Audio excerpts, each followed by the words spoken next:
This is a Wisconsin Sports Zone update. Well, Wisconsin's putting the finishing touches on its game plan for Saturday's matchup with Maryland. Still remains to be seen who will be at quarterback for the Badgers. Danny O'Neal started the last two games for the injured Billy Edwards Jr., but Edwards Jr. returned to practice this week, took a healthy amount of snaps. There's also the fact that he played for Maryland the last 3 years. O'Neal admitted there might be a little more to Edwards wanting to be out there. Yeah, I mean, he's a competitor. He's probably wanted to play in every game so far this year, but just hasn't been able to. I know that if I was in his shoes, I would really want to play this game. Wisconsin comes into the game off a blowout loss to Alabama, but everyone, including O'Neal, tried to get the message across this week that there's plenty of season left. We're 2-1 right now. There's a lot of teams that are the same way. So just being able to, go execute against Big Ten opponents, and yeah, like you said, everything that we want is still in front of us, and it's a mountain to climb, and we just got to take it one game at a time. Again, it'll be Wisconsin and Maryland on Saturday. Kick is at 11. Turning to the Packers, they were on the practice field earlier today. That included 51 of the 52 players on the active roster, with the only one missing being wide receiver Jaden Reed. However, tight end Tucker Kraft left with a knee injury. He's being evaluated further, but it's not expected to be something that is long-term. Green Bay is at Cleveland on Sunday. Rural Mutual Insurance, keeping Wisconsin strong. You may know Rural Mutual Insurance as the #1 farm insurer. But did you know they also offer competitive home, auto, business, and life insurance? They make it convenient to bundle your insurance while saving you time and money. Visit ruralmutual.com to learn more. Rural Mutual Insurance, keeping Wisconsin strong. Well, the Brewers are closing out their series against the Angels tonight at American Family Field. Milwaukee's magic number to clinch the NL Central sits at 6. With this Wisconsin Sports Zone Network update, I'm Zach Heil, Print. When you went back and looked at the film, what was the most impressive part of Tucker's night against Washington that you saw? Oh, just his ability to make big plays. He was perfect on his ops, and then I just love his mentality after the catch, playing physical. Obviously he had the one on the little keeper that we ran, or that little boot pass that we dumped off to him, where he was able to throw the defender out of the way and get a bunch of yak. So, but yeah, he's going to need another strong performance this week. 2-0 is critical. We are away next. So, I mean, it's a good cushion to have, especially against two great teams in our conference. So, yeah, no pack. I'm just low on words. This is where Wisconsin gathers to talk sports. Packers, Brewers, Badgers, Bucks. The Wisco Sports Show is on the air. Now, here's your host, Grant Bills. There's a comment from Matt LaFleur earlier today, and he's asked about the most impressive thing about Tucker Kraft's performance on Thursday night. And he said the big plays, right? It's a big part. That 50-something, 57, 58-yard catch kind of capped off, or certainly was his biggest highlight. And then you heard Tucker Kraft, that from the post-game press conference, talking about how it's good to be 2-0. Now we go on the road, blah, blah, blah. And I put some Tucker Kraft audio in the intro because he's one of the Packers' best players, and he just had an awesome game. But if you've been at work and you haven't been checking the news or Twitter or the internet or whatever, Tucker Kraft got hurt at practice today. That's where we'll start.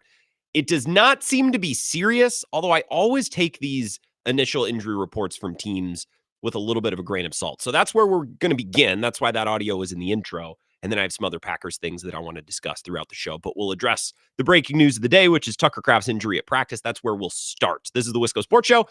My name is Grant Bills. Hope you're having an excellent day. Thank you for being here. Mike Clemens is going to be here at 5:35, and we'll certainly get the latest from him, not just on Tucker Kraft, but about everything else that he's seen at practice and things that he's heard from players in the locker room and also the coordinators speaking today. I think Adam Stenavich is speaking as we speak right now.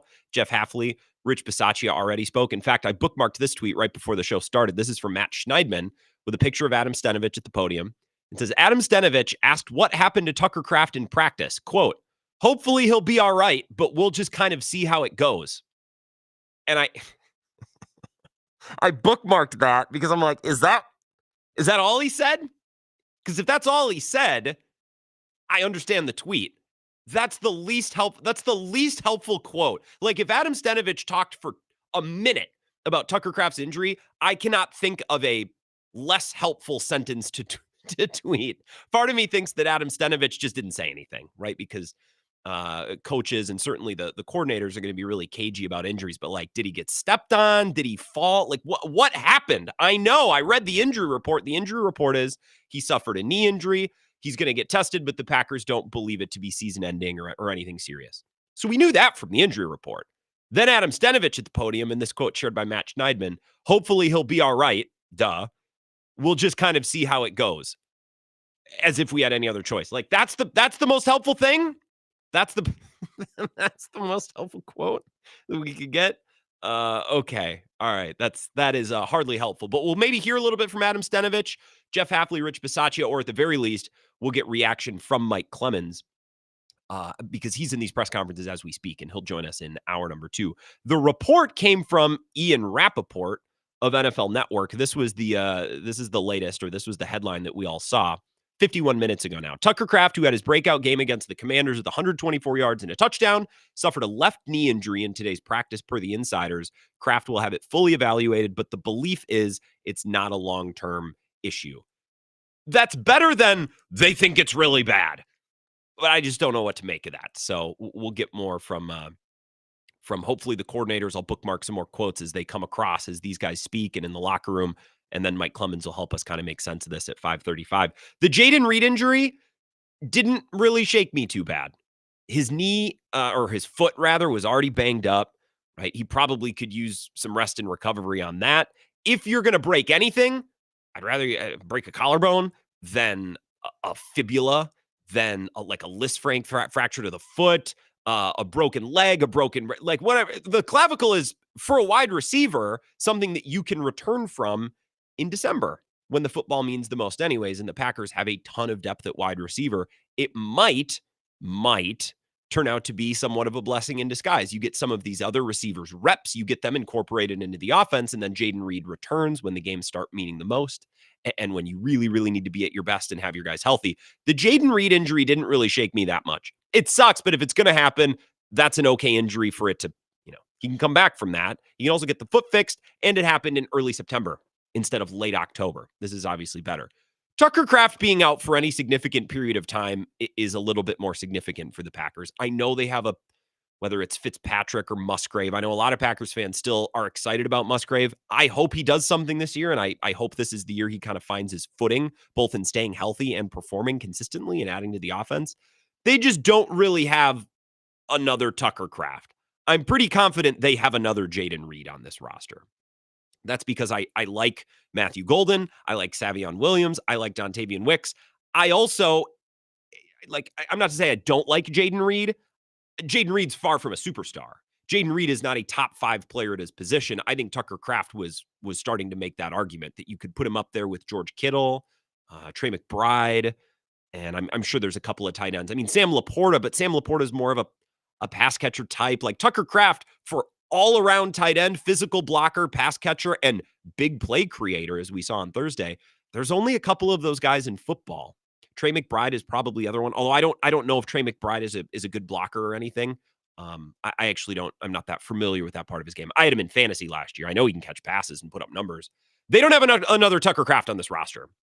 So this injury, if he misses any amount of time, and I guess the initial comment from the Packers is they don't think it's a long-term issue. Okay, so he misses a week or two, get through the bye and come back. It's not a huge deal, but anything more than that, it's a little bit worse than, say, the Zach Tom injury or the Jayden Reed injury, because they don't have another Tucker Kraft on the roster. And to be fair to the Packers, there's only probably 2 or 3 of those guys elsewhere in the NFL, let alone in the Packers locker room. So anything else developing with Tucker Kraft, I'll get to that, and I'll make sure that you get that information. And I can take your calls on this if you want to talk about Tucker Kraft. I just wanted to begin the show by presenting the latest on what we have, because that's a pretty significant story and a very significant player for the Packers' chances to win on Sundays, but also to accomplish their long-term goals this year, which is obviously trying to go on a deep playoff run and win a Super Bowl. What I was prepared to lead the show with until about 50 minutes ago was the Cleveland game.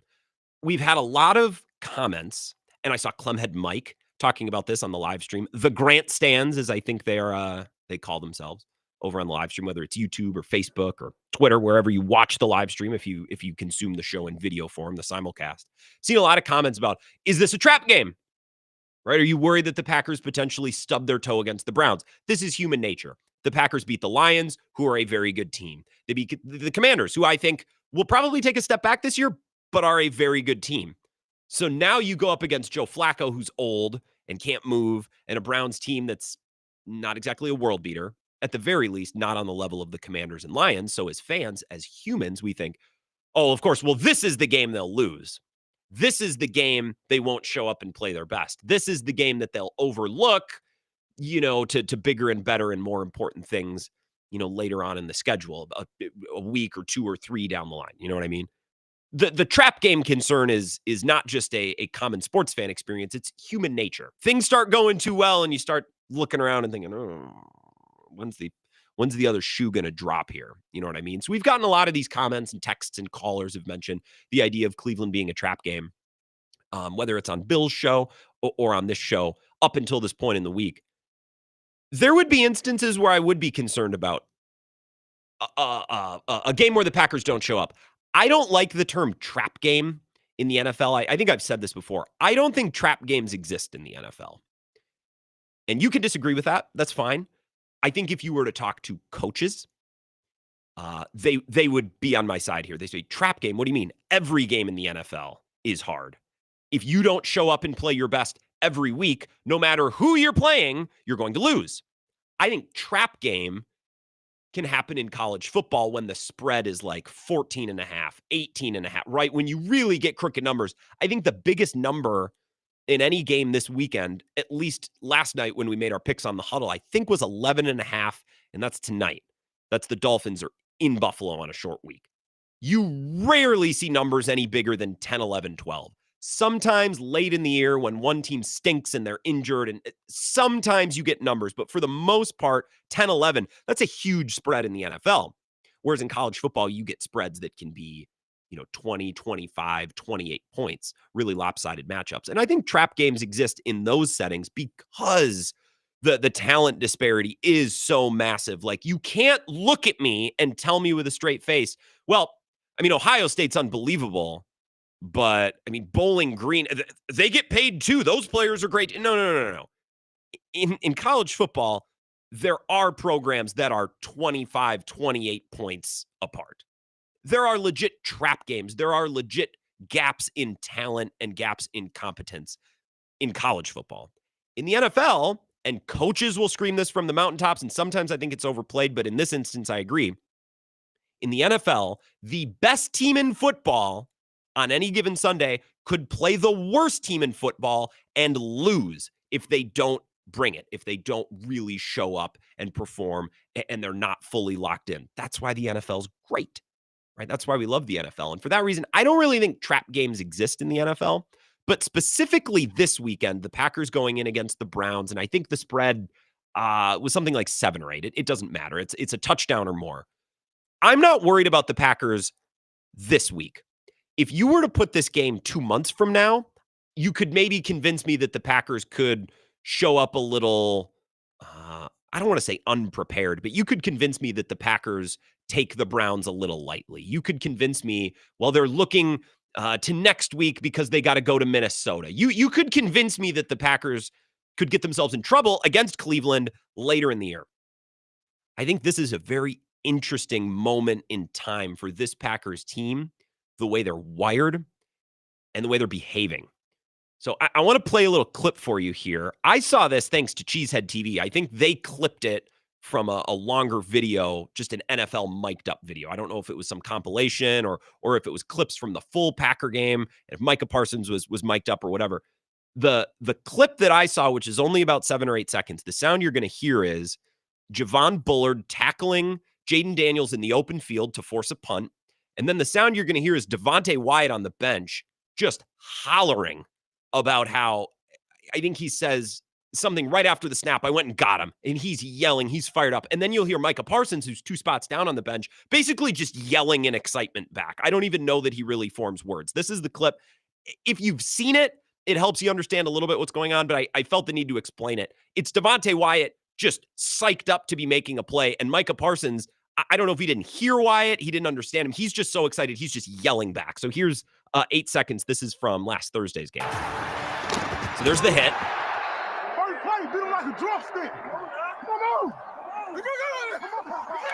I think Devontae Wyatt said first play beat him like a drumstick.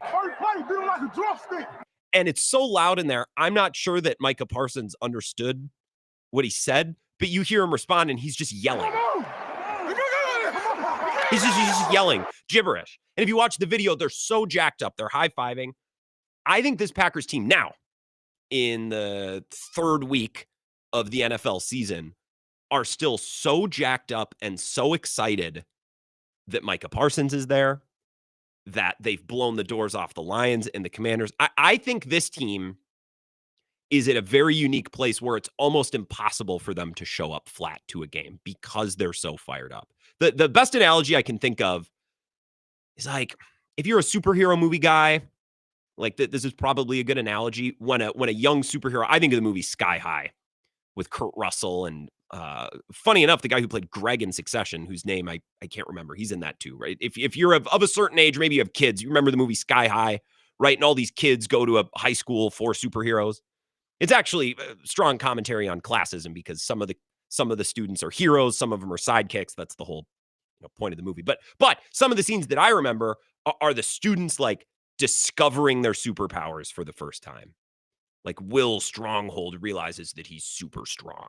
Like, and it clicks, like a light goes on. It's like, man, I can do amazing things. I have superpowers. I think this Packers team is like a young superhero who just discovered they have superpowers, or like Spider-Man after he got bit by a spider. I don't know. I've never seen a single Spider-Man movie. They're so jacked up and they're like, what can I do with this? That they're just going around going nuts. And I think Micah Parsons arriving to the Packers gave a shot in the arm to the whole team. And then the whole team went out there a year after, remember, they lost both games to the Lions, both games to the Vikings, a game to the Bears, and 2 games to the Eagles. Like last year, the Packers were good, but I would imagine last year kind of sucked for some of those guys by the last month because they couldn't beat the good teams. And I think by the end of the year, they had to be pissed. So to start this year, a week before the season starts, Micah Parsons gets added to the team, and then they go out and clobber the Lions and clobber the Commanders. 2 types of games they were not winning last year. I think this team is looking around, kind of unable to form words, literally Micah Parsons. And they're thinking, we can kick the absolute ass of anybody right now. And a team with that mindset and a team that's that fired up, I have a hard time envisioning that team showing up flat this weekend. You want to talk about 2 weeks in Dallas? I'd still be skeptical, but again, you want to like fast forward to early November? Maybe some of that early excitement, maybe some of that novelty wears off.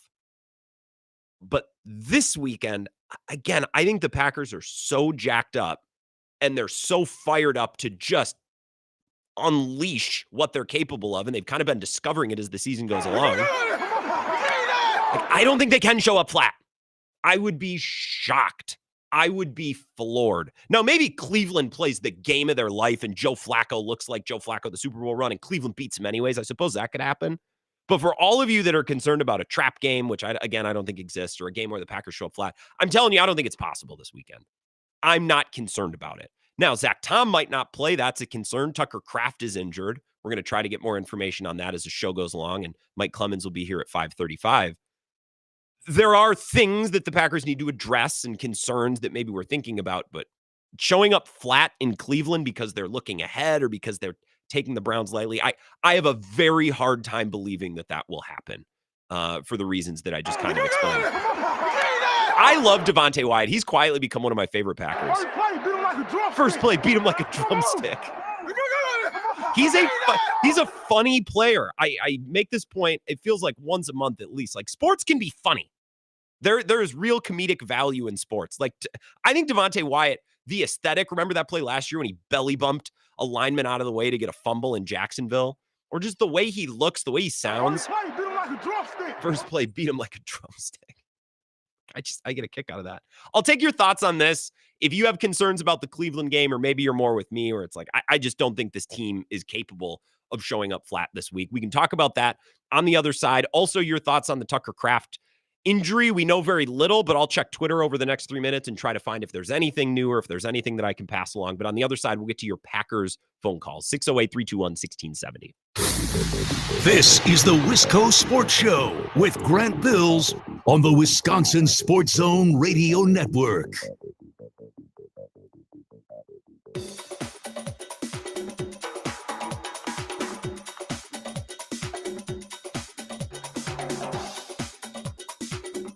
The Wisco Sports Show will resume in 3 minutes.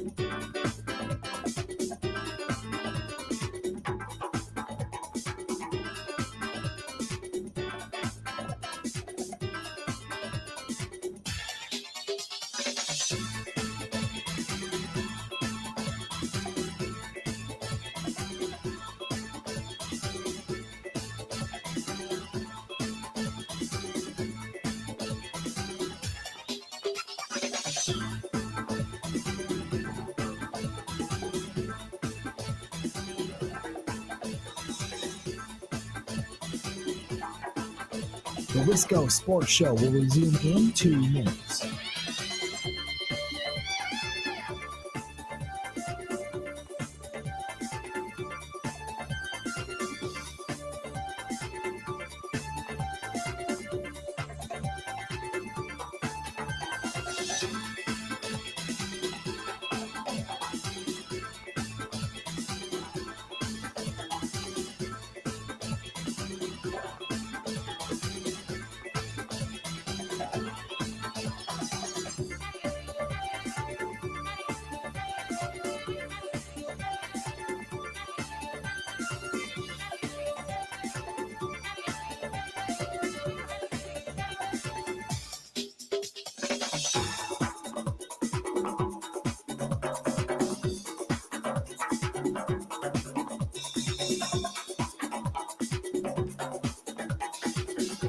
The Wisco Sports Show will resume in 1 minute.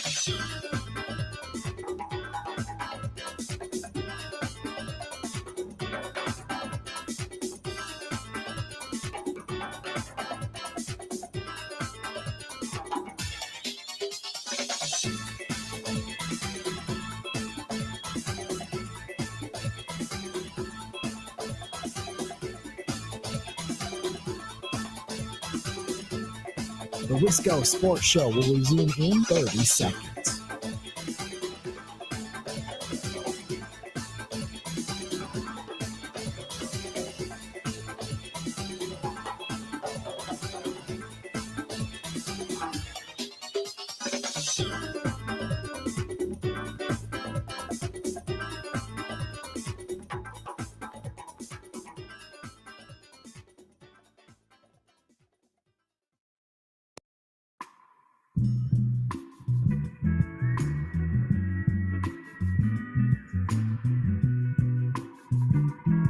Wisco Sports Show, opening segment. I gave you my take on why I don't think the Packers will no-show this weekend. Famous last words. Although I was pretty right about the Commanders game last week, wasn't I? Talked for 2 hours a week ago last night where I'm like, guys, the Packers should win this game. They're better. They fixed all of the issues that they had last year. They've appeared to take a step emotionally, just as professionals. They seem to take a step. It's a short week. They should be a year ahead of the Commanders. They should win this game. And not only did they win the game last week, they won pretty commandingly. Yeah, pardon the pun, to the Washington Commanders. I don't think there's a world in which the Packers can show up flat. I think they're so jacked up to be beating the brakes off of good teams. They're so jacked up to have Micah Parsons there. I'm not worried about the trap game, which I don't believe in the NFL, but let's put that to the side. That's a different take. I just don't believe. The breaking news of the day before we get to your phone calls, Tucker Kraft was added to the injury report after he sustained a knee injury in practice. Kraft is undergoing tests to determine the severity, but the Packers have reason to believe it's not a season ender. That's from Rob Domofsky. I have not seen anything new, anything to give us anything additional other than that. And that sentiment was shared in slightly different words, but that sentiment was consistent from all the Packers reporters, including Ian Rappaport, who broke the story. So that's what we know at this hour. 608-321-1670, Wisco Sports Show. Who's this? Oh, first of all, that Adam Stenavich quote is priceless. Oh my God. It's not very helpful, is it, Matt in Cross Plains? Again, that's what Schneidman, that's what he shared. Hopefully he'll be all right, but we'll see how it goes. Like, that's nothing. that does not give us any help. Yeah, but I do remember one time, though, Luke Musgraves was supposed to be the better player, and he looked okay against the Commanders. So I think he's going to fill a pretty important role this week against the Browns, probably, right? I mean, yep. I think he can be just as good as Kraft. So, just Kraft has gotten more playing time because Musgraves was injured. Now the roles are going to be reversed a little if Kraft can't go. So I'm not worried about him coming out flat at all because, when you're a good team, you like to beat the crap out of the teams that aren't good. And the Browns definitely are not good. So, but then again, any given Sunday, any team can win, I guess. But the Browns might play amazing. Any team is capable of playing. I don't know if you've ever heard this expression. Have you ever heard the expression "any given Sunday"? Matt in Cross Plains, like that thing could happen. But I don't envision a world in which the Packers show up lazy and slow because they overlooked the Browns. I think this team is seeing red right now, looking to beat the brakes off of anyone they play. Yeah, the only team that's coming out flat today is the Cubs because they celebrated too wildly yesterday after clinching the postseason. But yeah, do you have a thought on your Cubs wearing lederhosen? Yeah, I talked to Evo this morning. I thought that was a great idea. I'm going to miss Oktoberfest with you guys this year, which sucks because last year was a blast and we had a good time. So hopefully some other OTL listeners and Wisco Sports Show listeners can get out and have fun up there with you guys. Next week's going to be pretty fun, Matt in Cross Plains. And since you referenced it, appreciate the phone call. Good time to plug. I will be live next Thursday night at Flipside, just across from Menards on the north side. It's the best spot. Thursday night means wings, so come for happy hour, get some wings. And then Friday morning, we'll be there to tap the golden can, courtesy of Michelob Ultra. And if you've never done the tapping of the golden can, it's a WK2I tradition going back to Kearns in the 80s, where they would just spray paint. Because if you're not familiar, the tapping of the golden keg is this. They'll parade the keg down 2nd Street to the grounds through downtown La Crosse. That's the big thing. So for decades, WK2I and its listeners have been pre-gaming the keg with the can. And it started with just spray painting a couple of cans and sitting around and drinking them. And it's grown a little bit every year. So from 6 to 9, Ebo will be broadcasting, or 6 to 10, he'll be broadcasting at Flipside Pub and Grill. That'll be Friday morning, a week from tomorrow morning. And then Bill will be around as well. I'll be live for La Crosse listeners. Again, I'll be live at La Crosse Beer House tomorrow night. I'm going to be in town a week early because I got nothing better to do. Playing some gigs. I'm playing at the Popcorn tomorrow night. And another show on Saturday. So why not do a live show? Be at La Crosse Beer House, corner of 3rd and Pearl tomorrow night. All right, we plugged all that. Back to your calls. 608-321-1670. Wisco Sports Show. Who's this? Hey, Grant. Happy Thursday. Happy Thursday, Cone. I'm worried. I am worried. About? The Badger basketball team in the month of February has 5 of their 7 games on the road. It's going to be a brutal stretch. If you could just come out slightly above 500 in that month, you'd be doing okay, right?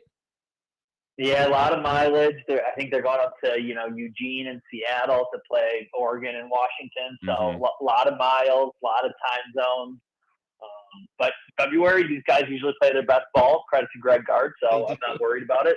They do. Yes.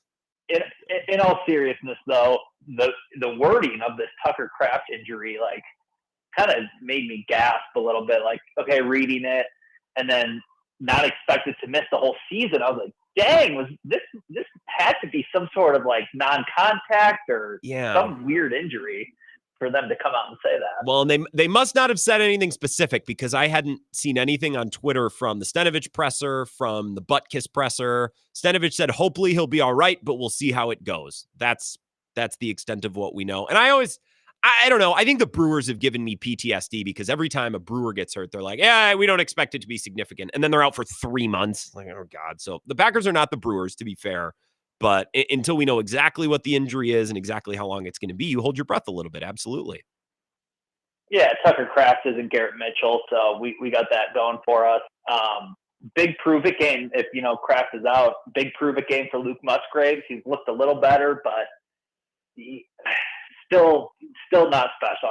Kraft is clear-cut tight end 1 on this team. So Musgraves, time to prove it. Time to earn your lunch. Yeah, I would agree. We have a quote from Jason Vrabel. Here, I'll give this to you, Cone, on Luke Musgraves' camp. And if he takes a bigger role because of Kraft's injury, he said, quote, "This is the best I've seen him since he's been in the building." So look, if Musgrave comes out, let's say Kraft misses Sunday's game, and Musgrave comes out and catches 4 balls, including a 55-yarder and a touchdown, and does what Tucker Kraft did the other night, okay, then I'm in, right? Then I'm all in. But at this point in his career, we have seen none of that. It's been all potential and athleticism, and he was a second-round pick, so we're still excited about that. I will be on the Luke Musgrave train as soon as the train starts moving and gives me a reason to jump on, but we just haven't had that yet. And the train doesn't derail as soon as he catches the ball. Yeah. Because that's kind of been the Luke Musgrave experience. Yeah. It was a joke in the locker room, right? They celebrated once. Musgrave stayed on his feet and they all cheered. Like, not exactly the most natural runner in the open field, but if he can be a solid pass catcher and a field stretcher in a way that we've seen Tucker Kraft, okay, then I'm in. I just don't have a reason to be in yet. Anything else, Cone, before I let you go? We got to get to a break. I know we got some cliches thrown around, but I think this is a roll out the helmets game for the Pack. I think that's how, and again, I appreciate it, Cone. That's how I see the Packers right now. I see a team that just realized that, oh, so we have Micah Parsons on our squad now, and we just beat the balls off of Detroit, and we beat the balls off of Washington. Each of those games would have been their best win from a year ago. And they're both of the first 2 games of this season. So I think this team is they're like a superhero that just discovered they had powers and they're looking to just go nuts. And I kind of use Spider-Man as an analogy. And then I said, I've never seen a Spider-Man movie. And I'm like, oh God, people are going to have a field day with that. Scott tweets in, never seen a Spider-Man movie. What's wrong with you? Brandon in Altoona says, please explain how you've never seen a Spider-Man movie. You grew up during Tobey Maguire's era, which is the peak of Spider-Man, he said. I'm not a superhero movie guy. It's nothing against Spider-Man. I'm sure they're good. I'm just not a superhero. I like the Dark Knight movies, but those, I saw people tweeting about that yesterday. I don't know if it was discussing film or one of the, aggregation accounts was like, what's the better Batman? And it was the Dark Knight and the Batman, the Robert Pattinson one. And I saw some interesting tweets because I'm wasting time looking at my computer. And they're like, well, the Batman is the better comic book movie. The Dark Knight is the better movie. It's like, oh, okay. All right. I'm just not a superhero movie guy. I don't love superheroes and I don't love multiverse movie. The multiple timelines in the universes. It's not for me. I will disconnect from that movie. With all due, I'm not telling you what you should or shouldn't like. I remember when Everything Everywhere All at Once came out and everyone's like, it's the great, it's beautiful. I was moved. It's like, I didn't like it. Well, you must have lost track. You couldn't keep track. No, I'm pretty sure I was following clearly. I just didn't like it. I don't like the timelines. I don't like the multiverses. And I don't really like the superhero movies. Like the Avengers. If you want to have an alien race invade from space, then I'll just watch Star Wars. Like I like Star Wars because it's like, oh, there's a spaceship that has fuel and that flies normally. But in the Marvel movies, it's like, here's a flying Bass Pro Shops pyramid that's like built of mossy bricks. And it's not for me. Doesn't mean that you can't like it. I'm just telling you my stance. But I like the superhero movie analogy here. It's like the Packers have just discovered their superpowers and they're looking to beat the balls off of anybody. I think they're looking to roll out the helmets on Sunday. Maybe the Browns play amazing and it's a close game, but I don't think that will be because the Packers no-show. I have a really difficult time seeing that. We're going to take a break. We'll come back. We can keep this conversation rolling. I think it's a good one, but we got to get a break in. 608-321-1670. More of your phone calls next. And remember, Mike Clemens just 1 hour away. This is the Wisco Sports Show with Grant Bills on the Wisconsin Sports Zone Radio Network.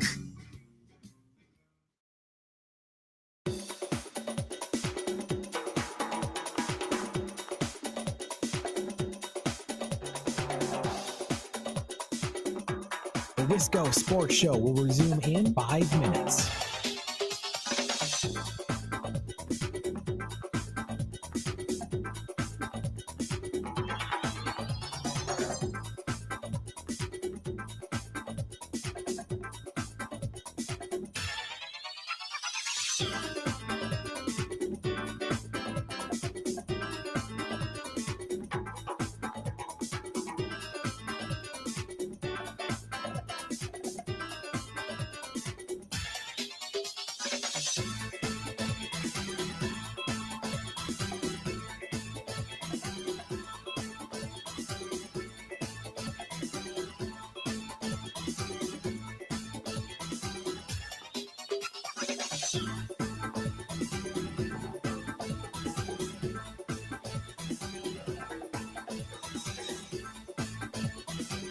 The Wisco Sports Show will resume in 4 minutes.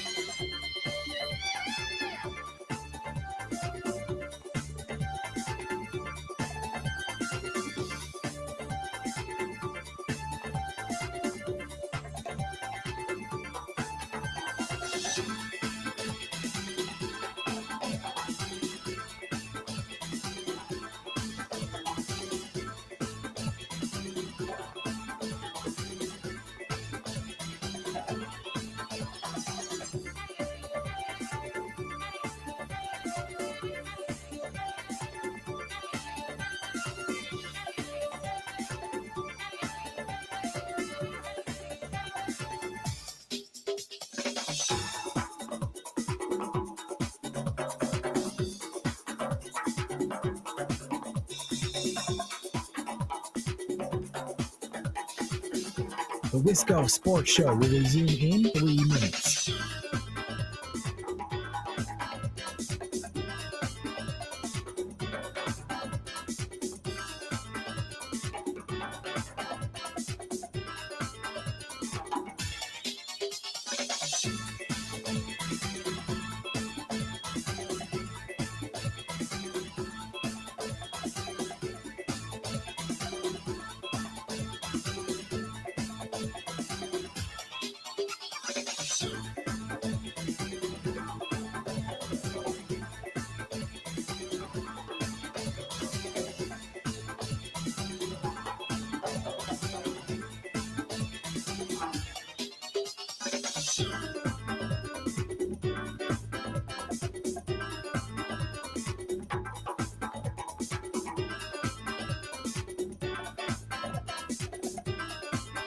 The Wisco Sports Show will resume in 2 minutes.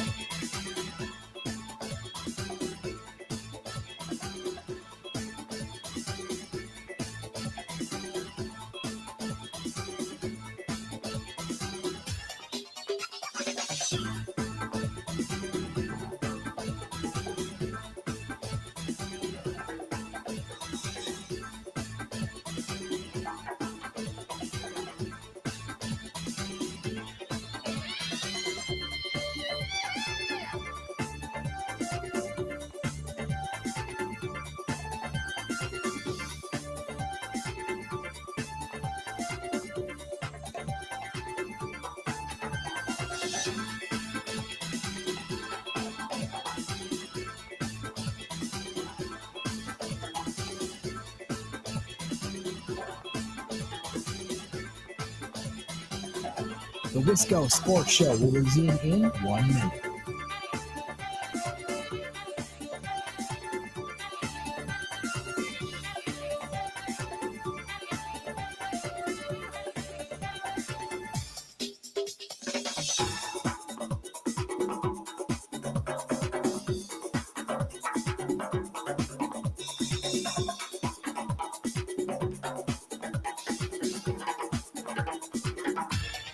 The Wisco Sports Show will resume in 30 seconds.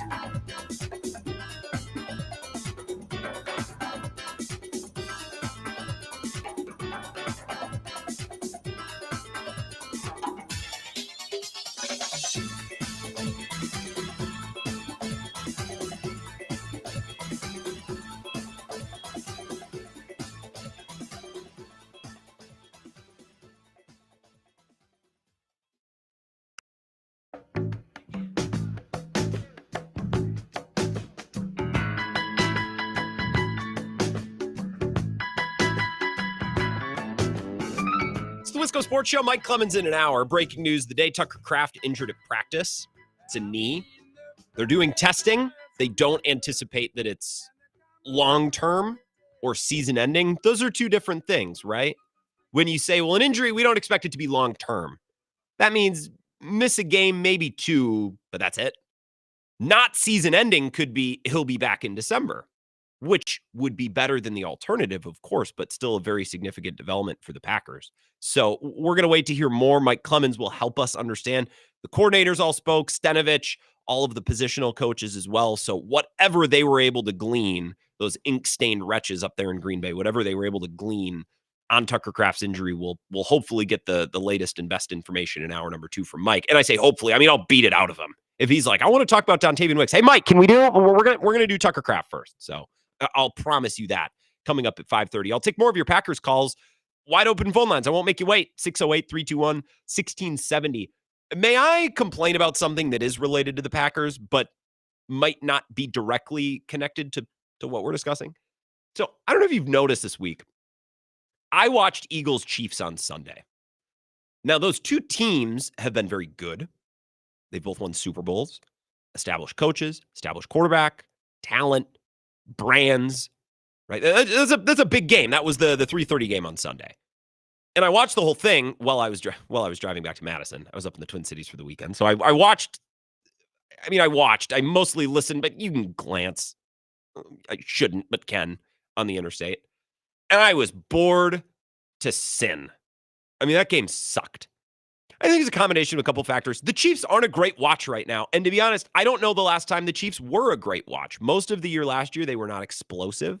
They were just great situationally. And with all due, I think they got some luck as well, winning some of those one-score games. At no moment recently have they been some sort of laser light show, lighted up offense. They've just been all around solid with a great coach and a great quarterback. Doesn't exactly make for the best TV. The Eagles have the talent to make very good TV. Like A.J. Brown is a highlight machine when they throw him the ball. Saquon Barkley is a highlight machine. That Eagles defense is a highlight machine. And yet the television product on Sunday absolutely sucked because the Chiefs were boring. The Eagles aren't really clicking on all cylinders. And I believe over 10% of their total plays that they ran on Sunday were tush pushes. And if you give me actually 10 seconds here to dip into my notes, into my Google Drive, I did a buy or sell with Bill yesterday, and I compiled a couple of stats on the Eagles to further illustrate this point. If you would just give me a moment, I can pass it along. Buy or sell, buy or sell. This is what I said to Bill. The Eagles completed on Sunday 15 passes for 101 yards. In fact, and I'm reading from my script here for buy or sell, the Eagles don't have a passing touchdown yet this season. Hurts has 5 passes greater than 10 yards, and they've ran 9 total tush pushes. So the amount of explosive pass plays, and I'm using explosive loosely because 10 or more yards is not exactly a high bar to clear. They have 5 passes greater than 10 yards and 9 tush pushes. So the Eagles have not been a compelling television product at all. And I think because of that on Sunday, everybody showed up to their radio show, to their television show, to their podcast, to their blog on Monday and said, what are we going to do about the tush push?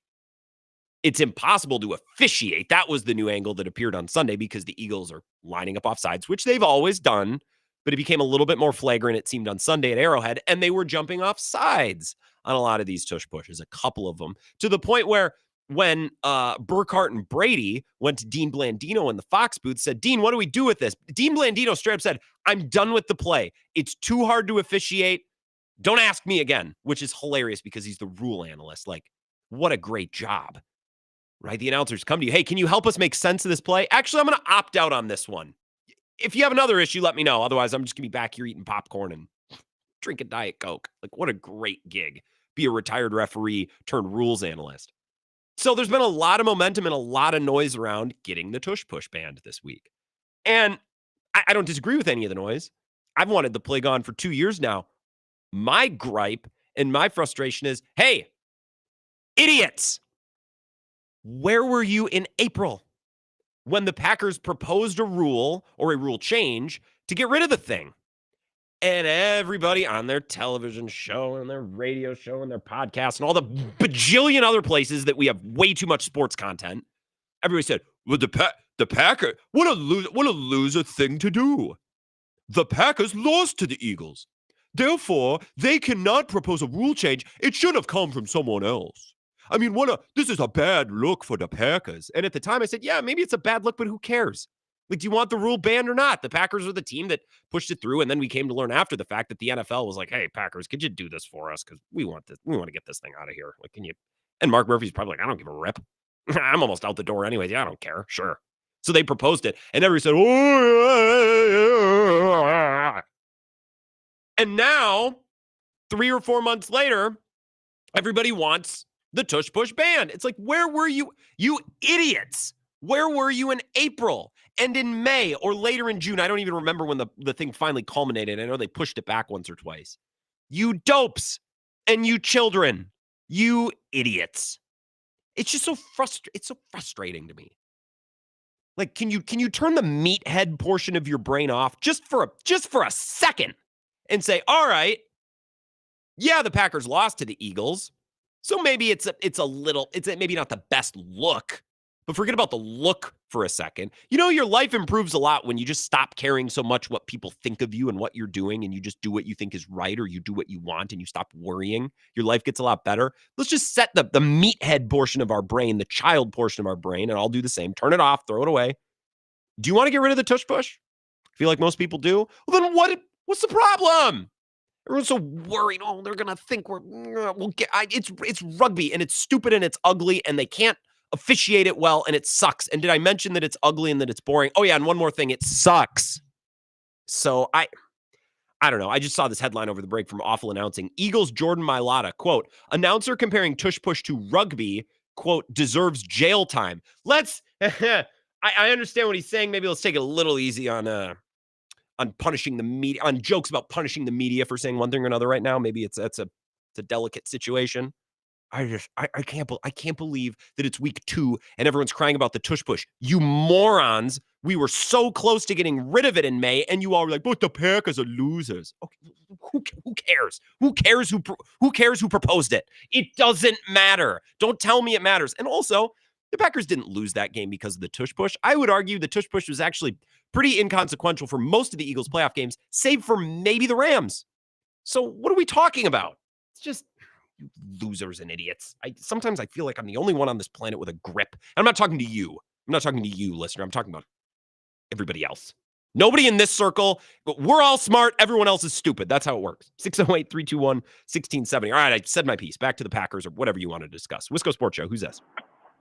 Chad from Sun Prairie, Grant. Chad, no, you are not an idiot.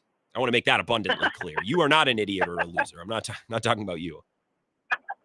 What's up? I've always been against the tush push because, again, I remember when you weren't allowed to aid an offensive player. Yeah. And then somewhere around 2010, 2011, that all changed.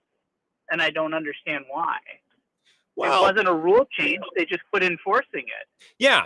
Chad Clifton threw John Kuhn into the end zone for the Packers the year before, and they called it.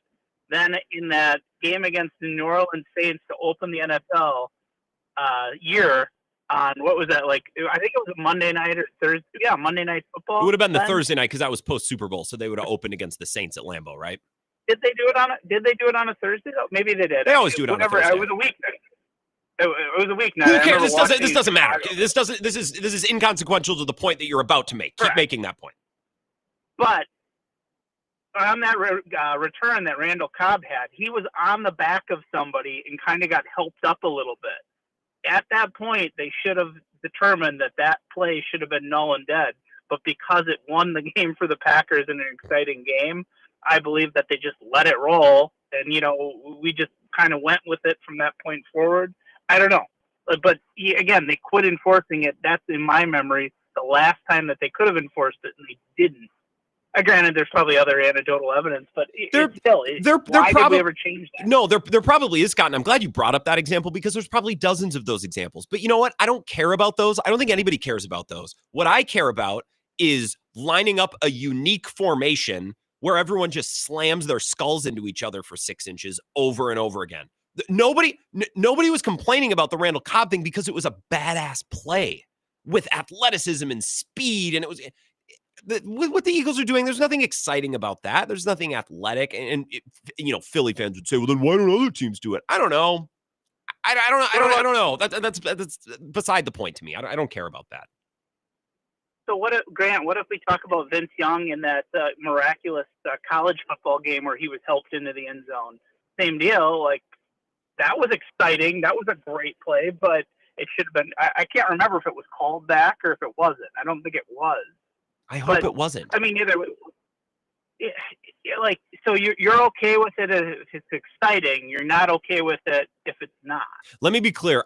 it's okay when my team does it. It's not okay when other teams do it. No, I'm okay when it happens randomly over the course of a play. I don't want it schemed. I don't want there's a name for it, Chad. The tush push. Aren't you sick of hearing the words tush push or brotherly shove? Don't you want to stick a toothbrush through your eyeball when you hear? I'm so sick of it. I hate it with a passion. But the one thing that I could bring up is the NFL got smart when the extra point became automatic and said, "Hey, we got to change something." Yes, great point, Chad. The same point. Yep. Same point. The NFL this is automatic. We got to change. And I think Cowherd and Chad, I'm gonna cut it off right there. We'll talk again soon. That's a perfect way to end it. I think Cowherd's talked about this, in his Cowherd way. The NFL doesn't like automatic. They want to keep you glued to your TV. He's made this point before, and I think it's a good one. I think it's down the list of reasons I don't like it. Look, I'm not just going to sit here and piss and whine about the tush push because it's a part of the game right now, and it's not the reason the Packers lost to the Eagles in the playoffs last year. It was like 10th on the reasons of why the Packers lost. They actually did okay against the tush push. They held their own. It was because the Packers couldn't score, and Keyshawn Nixon, just decided to cough up the opening kickoff. There were a million other reasons. Why I'm annoyed is now everyone wants to ban it when the Packers tried to do the whole world a favor in June, and a lot of people mocked them. And now those same people are like, what? We need to get rid of this thing. Yeah, you think? You children. You absolute children. We'll take a 3-minute break. We'll wrap up hour number 1. Hour number 2, remember, Mike Clemens is going to be here 5:35, the latest from Green Bay. I will scour Twitter over this next 3-minute break to make sure there's nothing new about Tucker Kraft or anything else from Green Bay. That's coming up next.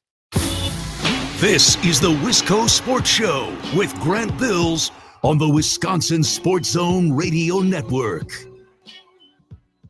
The Zone Blitz pregame bash is back. Every Wisconsin home game 2 hours before kickoff at the Blue Moon Bar and Grill. And this year, do I have something special for you? It's a perfect snack for game day or any day. Wenzel's Farm Pro Snack Sticks. Come see me and I'll hand you 16 grams of protein to fuel you through the day. Wenzel's Farm offers that and so much more, crafted in small batches using premium cuts of meat, perfectly seasoned, and naturally hardwood smoked. Check out wenzelsfarm.com. Made by pros for pros. The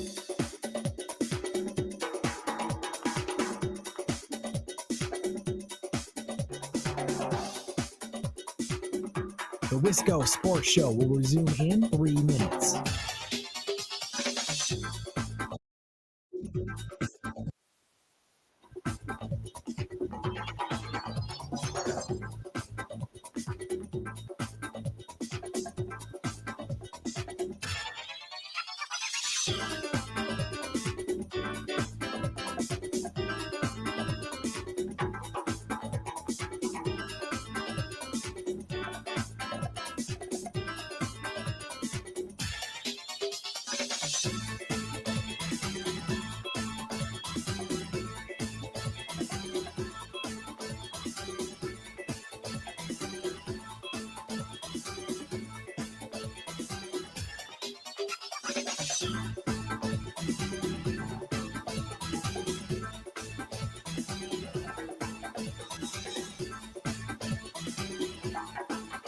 The Wisco Sports Show will resume in 2 minutes.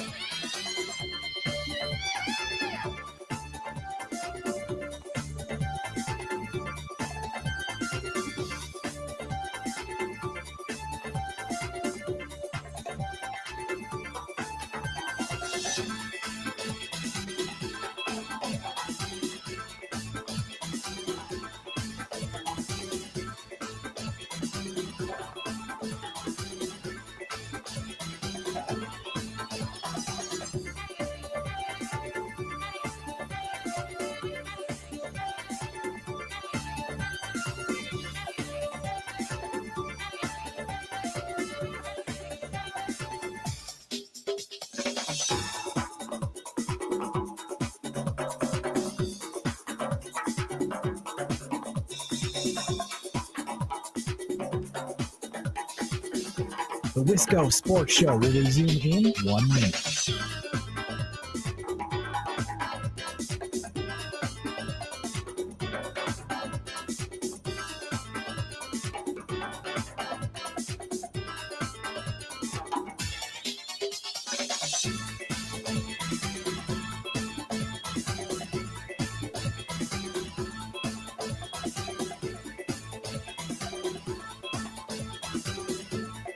The Wisco Sports Show will resume in 30 seconds.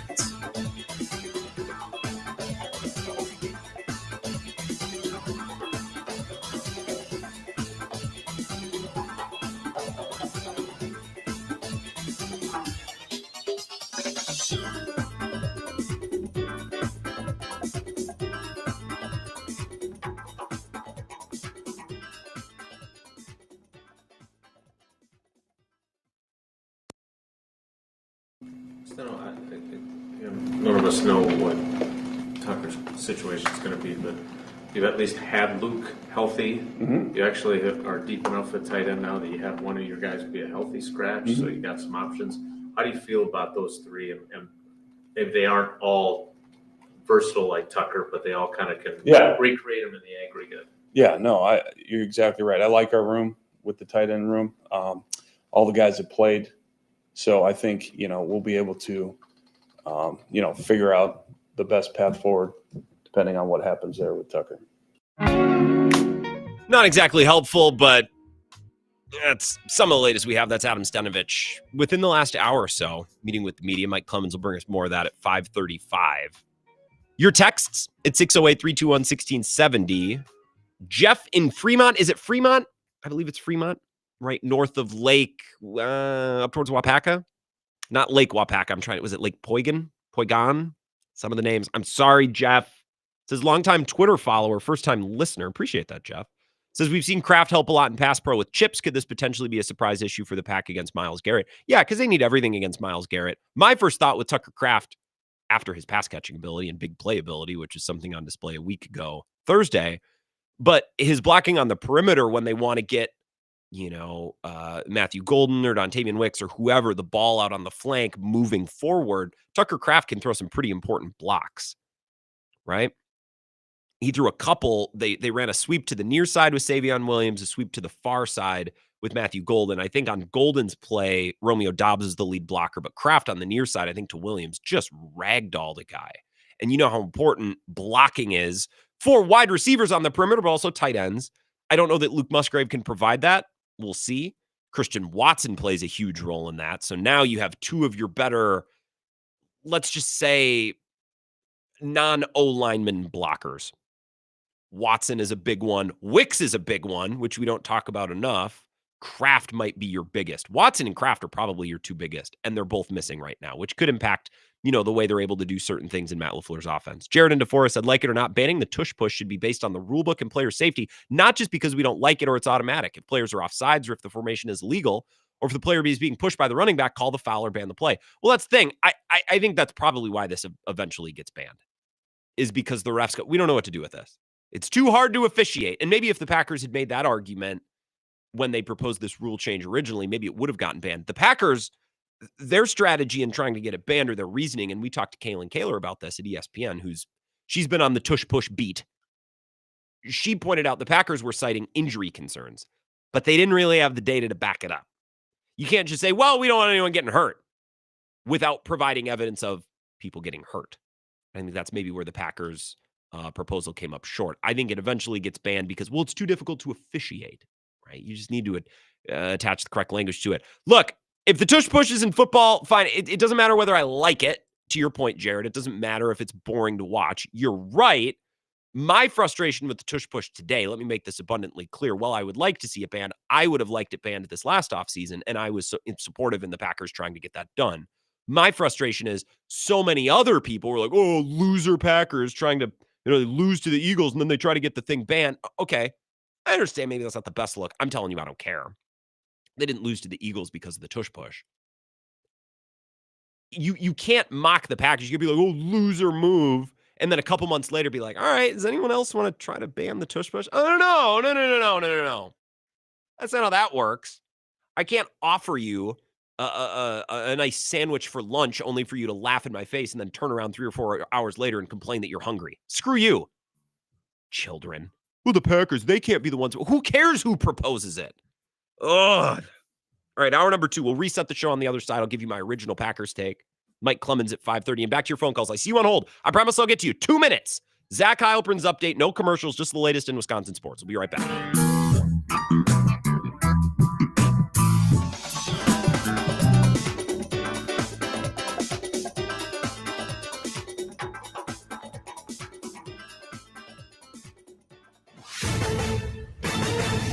This is a Wisconsin Sports Zone update. Well, the Packers dealing with a concerning injury that happened at practice today. Tight end Tucker Kraft went down with a knee injury, is undergoing testing to determine how serious the injury is.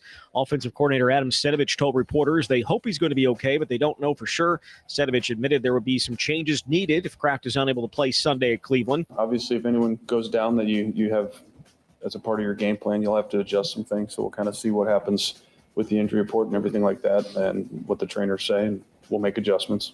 Well, Kraft is a headliner at the position and is coming off his best game as a pro. Stenavich confident in the likes of Luke Musgrave, Ben Sims, and John Fitzpatrick. I like our room with the tight end room. All the guys have played.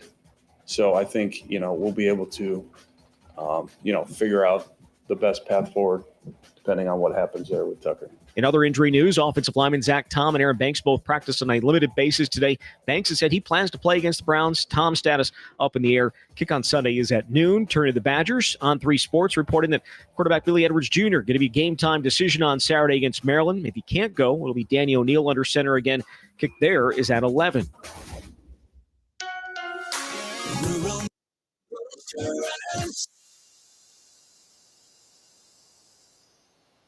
Mutual Insurance as the #1 farm insurer. But did you know they also offer competitive home, auto, business, and life insurance? They make it convenient to bundle your insurance while saving you time and money. Visit ruralmutual.com to learn more.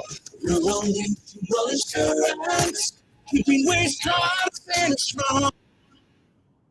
Well, the Brewers and Angels are finishing out their series tonight in Milwaukee. The crew goes into the game looking for a sweep, and their magic number to clinch the NL Central stands at 6.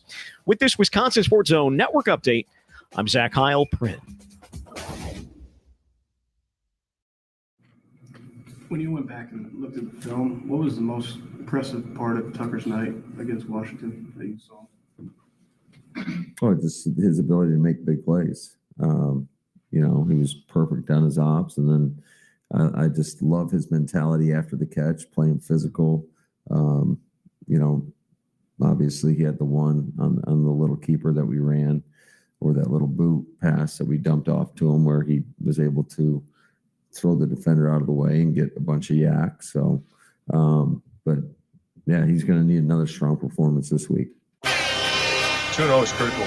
We are away next. So, it's a good cushion to have, especially against two great teams in our conference. So, no pack. I'm just low on words. This is where Wisconsin gathers to talk sports. Packers, Brewers, Badgers, Bucks. The Wisco Sports Show is on the air. Now, here's your host, Grant Bills. Little Tucker Kraft audio and Tucker Kraft related audio in the intro. That was the news of the day. About 20 minutes before the show started, we got word that Tucker Kraft left practice with a knee injury. He would undergo testing. They didn't think it was season ending or anything bad, but they didn't know. And during Zach's update, we got further information on that testing. It's from Adam Schefter, and the news is not good. In fact, it's great. I'm sorry. I don't know why I did that. If I were you, I'd turn the show off out of principle. I hate people who do that. Adam Schefter, 3 minutes ago, saying Packers standout tight end Tucker Kraft, who injured his left knee at Thursday's practice, got, quote, a little scare, but all good. One source said after tests today. Another source added, quote, I think it will be okay, or I think he will be okay. Which, those are kind of contradictory. Saying, oh, a little scare, but all good. And then the other guy's like, yeah, I think it'll be okay. Ian Rappaport saying Tucker Kraft suffered a little knee tweak. Source says a little scare. He checked out okay. So that's the latest. That's the news of the day. And at least we get a little conclusion. We can talk a little bit more about Mike Clemens. I don't think it happened at an open portion of the practice. Because the reporters would have gotten a little bit more. We would have gotten a description of what happened on the play, and I don't think that there's a scenario in which all of the reporters would have seen it. But then it's like, but you can't tweet about it. Because I think practice is either open or it's not. I know they can't always post pictures and videos, but I think written descriptions for just about everything are okay. So I think it must have happened in a closed portion of the practice. Again, I won't waste your time with that.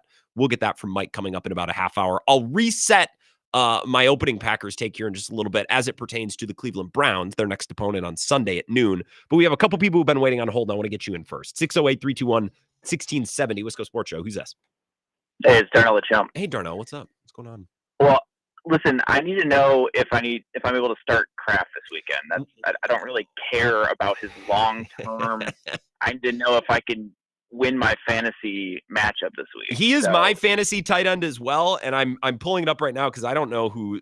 Do I even have a second tight end? Oh boy, I might need to pick one up. Great, but I don't know. The fact that they're saying he's all good, I wouldn't be surprised if they give him the week. I don't know, but if he's truly all good and it was just an awkward step, if he's all good, he's all good. Why wouldn't he play? Here's my question though: if it's now they're calling it just a little scare, right? Yeah. Is it if it's just a little scare, but they needed to give him like testing, like MRIs or whatever it ended up being that ruled out anything serious? That seems like a little bit more than a scare to me. Yeah. You know what I mean? Maybe they were scared it was going to be hurt worse than it was. I don't know. We're breaking down like clusters of 2 or 3 words from reporters. So obviously we're trying to really, really, really make something out of this, and it's not really possible.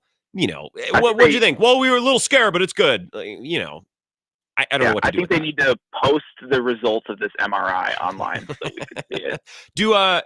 So here's the problem. I could pick up Dallas Goedert. He's available in my league, but I already have A.J. Brown and Jalen Hurts. They don't throw the ball. Screw it. I'll put a claim in. I need one, so I'll grab him. All right. Anything else? I was going to say, actually, on that subject, it's kind of funny. Jalen Hurts, really great fantasy quarterback to have in your league just because he gets so many rushing touchdowns. Sure. But the guy just doesn't throw the ball at all. No. And I have some audio. Maybe we'll talk about this in the next segment. I think a big part of the season is, are the Packers good enough to beat the Eagles? Because I think they're the only team in the NFC who have overwhelming talent and have shown they can win in the playoffs. And what we're trying to find out from the Eagles, Darnell, is like, is the door open? Like, is it possible? And I think through 2 games, watching the Eagles, don't you feel like, all right, yeah, that's a team that could be fallible. That's a team that could maybe have a little less edge or a little bit more drama, look like any way that the Packers could bust through there. And I think through 2 games, I'm optimistic that they could, that door's open, I'm actually very optimistic about their chances against the Eagles. And that has everything to do with what their defense has been doing so far. Just creating havoc, because Philly kind of exists. Their entire identity is, I'm going to control what I can control. And that's what has made Jalen Hurts so good, is he doesn't doesn't go off schedule ever. Yeah. He's always playing within the confines of his offense. He does what's needed to win the game. And sometimes that's almost nothing. And then there are games where he's actually had to sling the rock a little bit. And he's shown that he's capable of that when it's needed. Yeah, he does what's needed to win the game. Right. But the Packers, at least this iteration of the Packers, really seems to be able to knock some of these quarterbacks that exist in their own little bubble, right? Exist in their offense. They're able to speed them up or make them do things that maybe they wouldn't normally do. And I think that could extend to Jalen Hurts, again, with the current iteration of the Packers. Who knows what that looks like, if they were to play the Eagles in the NFC Championship or whatever it is. And also with the Eagles, Darnell, and we can talk for another 60 seconds here, and then I'm going to get to another caller. But I think with the Eagles, to beat this team in their current state, unless they have infighting and they collapse, right? Unless that thing happens, there's a certain price of admission just to be on the field. Like, you need a certain talent level because their talent is so immense and they're so physical. You need to be a well-rounded, talented team with great, depth at every position. And I think the Packers have reached that. The Packers are not like, well, if like for years, you got Aaron Rodgers, you got a chance. I don't think that type of team can beat this Eagles team. I think the Packers across positions now have shown they have enough elite players at certain positions and enough depth to at least walk into a room with the Eagles and play a football game. And then you hope that the Eagles tail off a little bit, or there's some drama, or Jordan Love just outduels Jalen Hurts, or whatever it might be. And I think that's definitely on the table. Well, I think Jordan Love is certainly capable from a talent standpoint of outdueling Jalen Hurts. I just think that the Packers have finally got enough physical guys, big dudes, in their locker room and especially on their lines to be able to go toe-to-toe with some of these, the Seahawks of 2010s, right? That's the kind of defense that I've always kind of like, well, why can't the Packers do this? And they finally have it. Yeah. And They just need to avoid injuries and do what they've been doing because it's been really impressive. And I think we're going to do this in a segment coming up. So I'm going to put a pin in the Eagles thing. And I actually have some audio from WIP that I cut today because I think it applies. But just to put a pin in and to push this off to the next segment, I think to compete with a team like the Eagles or a team like the Legion of Boom Seahawks, I think that's a good one. Or maybe the Niners, Harbaugh or Shanahan. I think while those teams have not won a Super Bowl, I think they apply. There are some teams who don't have the all-time superstar quarterback. Russell Wilson is very good, but he wasn't Peyton Manning, Tom Brady. He's not now Josh Allen, Joe Burrow, Lamar. Fine quarterback, but the talent level across the board is so immense. They're such a good team that they're just that's how they win. They overwhelm you at every position. I don't think you can beat an Eagles team like this with the thought process that the Packers had forever, which is, get Aaron Rodgers to the playoffs. You got a chance. I don't think that type of strategy can beat this Eagles team. I think the Packers through 2 games have shown that they have enough talent and they're physical enough and they're deep enough at all these positions that they can walk into a game with the Eagles and hold their water and actually play a football game, which was not the case last year. So there's a lot of season left and these teams will play each other at some point. But I feel like the Eagles, the door is open with the Eagles, and I wouldn't have felt that way a year ago. So that's, yes, put a pin in that. We'll circle back to that after the next break. 608-321-1670. A Wisco Sports Show. By the way, the latest on Kraft as he brought on the live stream. Left practice today for additional testing. Rappaport and Schefter reporting. Little tweak, little scare. Tests were fine. Checked out okay. Should be fine. I don't know if that means he plays Sunday or if he misses a game or two, but it would seem as though we've escaped. He'll be back in December. It seems like that possibility is off the table. Okay, so that's the latest. Back to your calls. Wisco Sports Show. Who's this? Wow, that was a wonderful break-in. This is Southside Scott. Hey, Scott. How's it going? Good. Well, the Brewers are looking good. And Packers, of course, are looking good. No, compared to my teams. Yeah, your Denver I'm still team waiting suck. on that. Yeah, I'm still waiting on that 42nd win for the Rockies, so they're not the worst ever. That's true. Which I really hope comes soon. What is your take on the Broncos being 1-1 right now? Do you feel who do the Broncos play this weekend? I picked this with Bill last night, but I've already forgotten. We play the Chargers. Are you scared that maybe the Broncos are not as good as maybe you thought coming into the year? I'm trying to make sense of the AFC, and I'm trying to figure it out too, Scott. And they haven't exactly blown me away through 2 games. It's the defense that should have been stellar.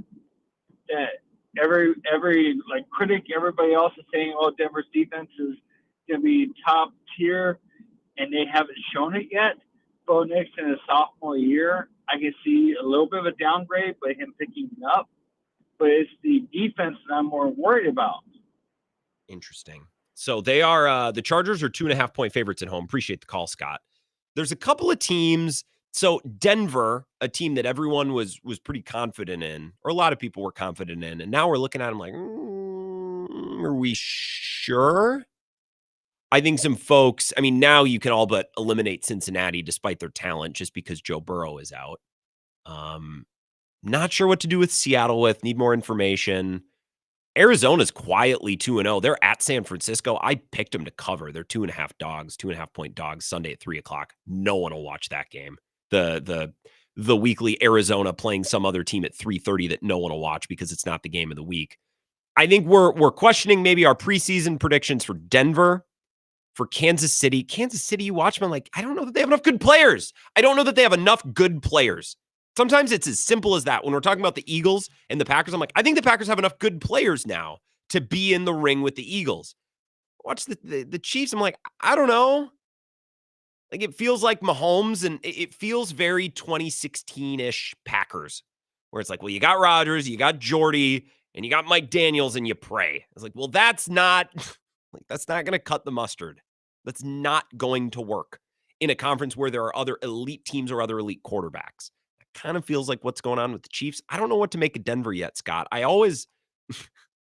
Scott, you always crack me up because you call and you're like, what do you think the Rockies will do? And I'm like, I don't know. How's that for an answer? I don't know, dude.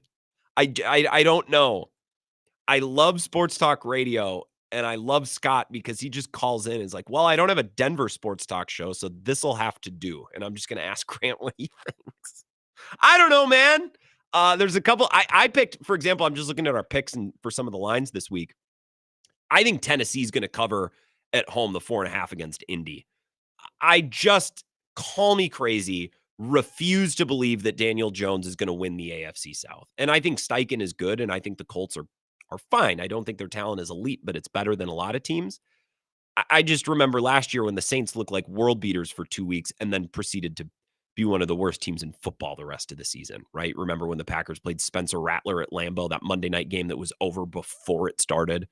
I'll never forget that game. It's broadcasting live at our partner, Kai's Chevrolet in Menominee, Kai's Chevytown on the north side.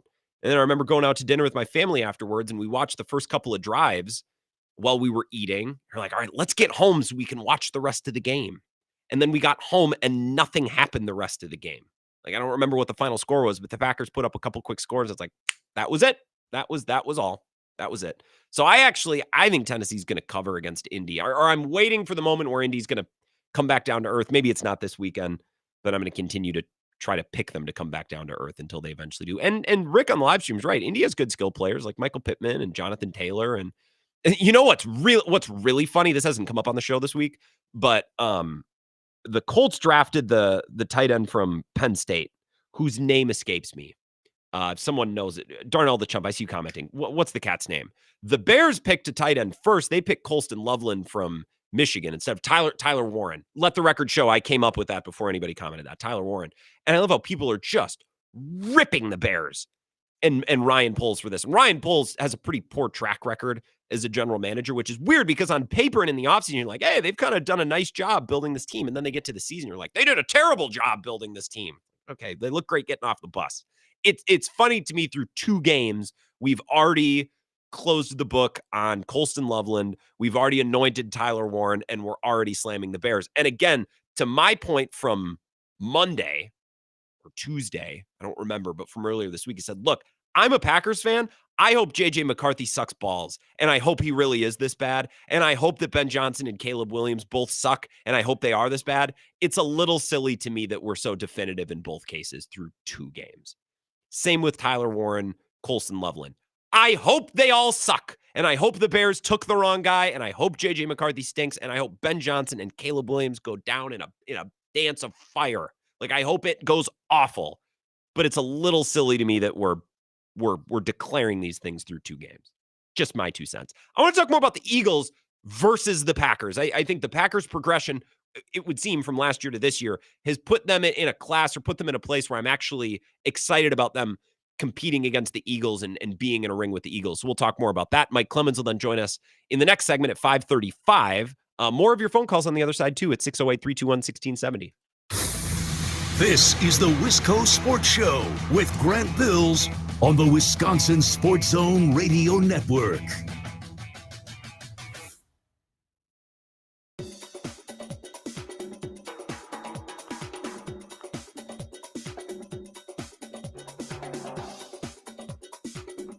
The Wisco Sports Show will resume in 3 minutes.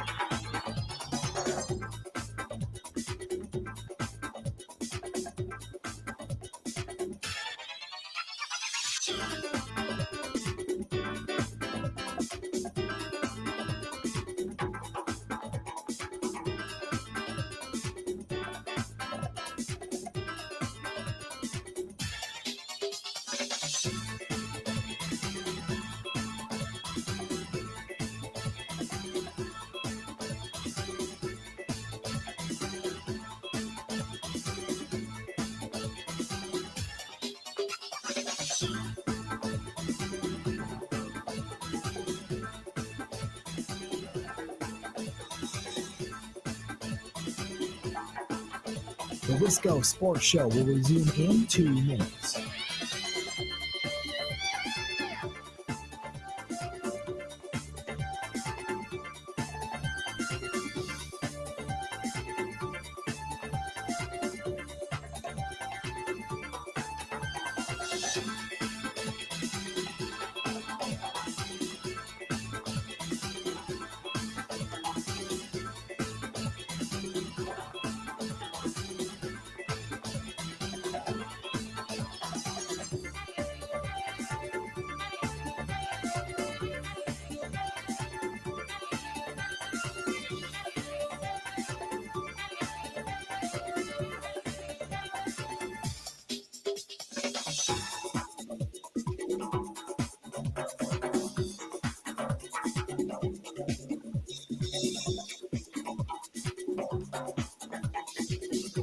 The Wisco Sports Show will resume in 1 minute.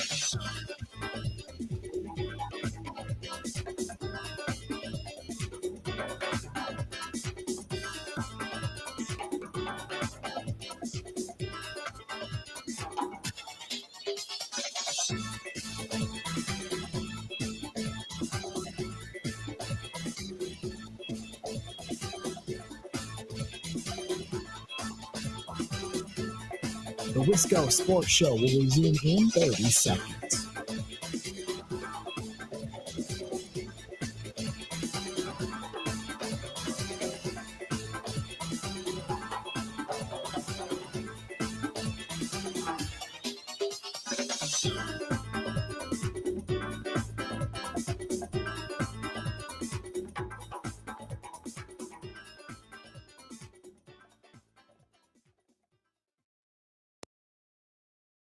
I just don't know how much longer he's going to be okay being such a little part of the game. And you know what, Joe?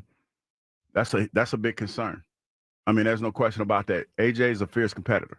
You know, and we've been sitting here talking about this offense and how much they're winning and all this other stuff. The bottom line is this. AJ wants to be involved. AJ wants to feel like he's contributing. Yeah. And he is, but not to the extent that he wants to contribute. And that's a problem. You have a fiercely competitive player on your squad that feels like he's a pawn or just a piece, or not a significant piece, I should say. And he's out there doing cardio. Now, the difference is AJ's more vocal than Devontae. Yes. Devontae's feeling the same thing. You know, you're talking about a Heisman Trophy winner, the most decorated receiver, if I'm not mistaken, in NFL history as far as what he's done in college. When you add it all together. And you add everything that he's done together. And he wants to win. He wants to be a part of the offense too. Of course he does. But his demeanor is not that where he's going to complain out loud. He's going to internalize. He went to Alabama. He's used to playing with all the other guys he has to share the football with. AJ's different personality. AJ's a monster. Yeah. AJ's Godzilla around these parts. And Godzilla needs to be fed. And, you know, it ain't going to be too many more weeks before we're going to get docile AJ Brown. That's a clip from the WIP midday show today. It's the Eagles flagship in Philly. I believe that's Hugh Douglas and Joe Gilgio. Let's just say Joe G. Midday show. And I cut that and I saved it because I figured at some point, either today, tomorrow, the next day, you know, we'd talk about other teams around the NFC and the Eagles would come up, and they came up today. And I kind of gave you an abbreviated take. I talked about it a little bit with Darnell the Chump, one of our callers from Madison this last segment. Last year, it felt like the Eagles' talent was so immense. They were that much better than everybody, and that's how they won. Similarly to the way Seattle won their Super Bowl, or probably the way that the Ravens won their Super Bowl with Joe Flacco, the way that the Niners made it to Super Bowls. The Niners, now they never won anything, but they made it there with Alex Smith and or Colin Kaepernick, Jimmy Garoppolo and or Brock Purdy. No one is comparing those guys to Peyton Manning, Tom Brady, Aaron Rodgers, Drew Brees, Josh Allen, Patrick Mahomes, right? There are teams over just the last 10 or 15 years who have made Super Bowls or won Super Bowls based on, it's just a hell of a team. And they don't have any weaknesses, and they're physical, and they're deep, so everybody's fresh, and they have good leaders, right? That was the Eagles last year. And Jalen Hurts had to air it out a little bit here and there. But for the most part, in the postseason, Jalen Hurts just kind of had to man the controls, not make mistakes, execute in signature moments. Don't get me wrong. I'm not saying that Jalen Hurts was just a passenger on the bus. There were moments where he had to do something, and he did. And I think I've been pretty clear in the last couple of weeks about how I think Jalen Hurts is a pretty darn good quarterback. He's not in that top tier, but he's right there in tier 2. And he's certainly a guy that I would be like, I'd take that guy as my quarterback 100%. That's a guy who can win a Super Bowl. We are 1 or 2 plays away from him beating Patrick Mahomes in a Super Bowl twice.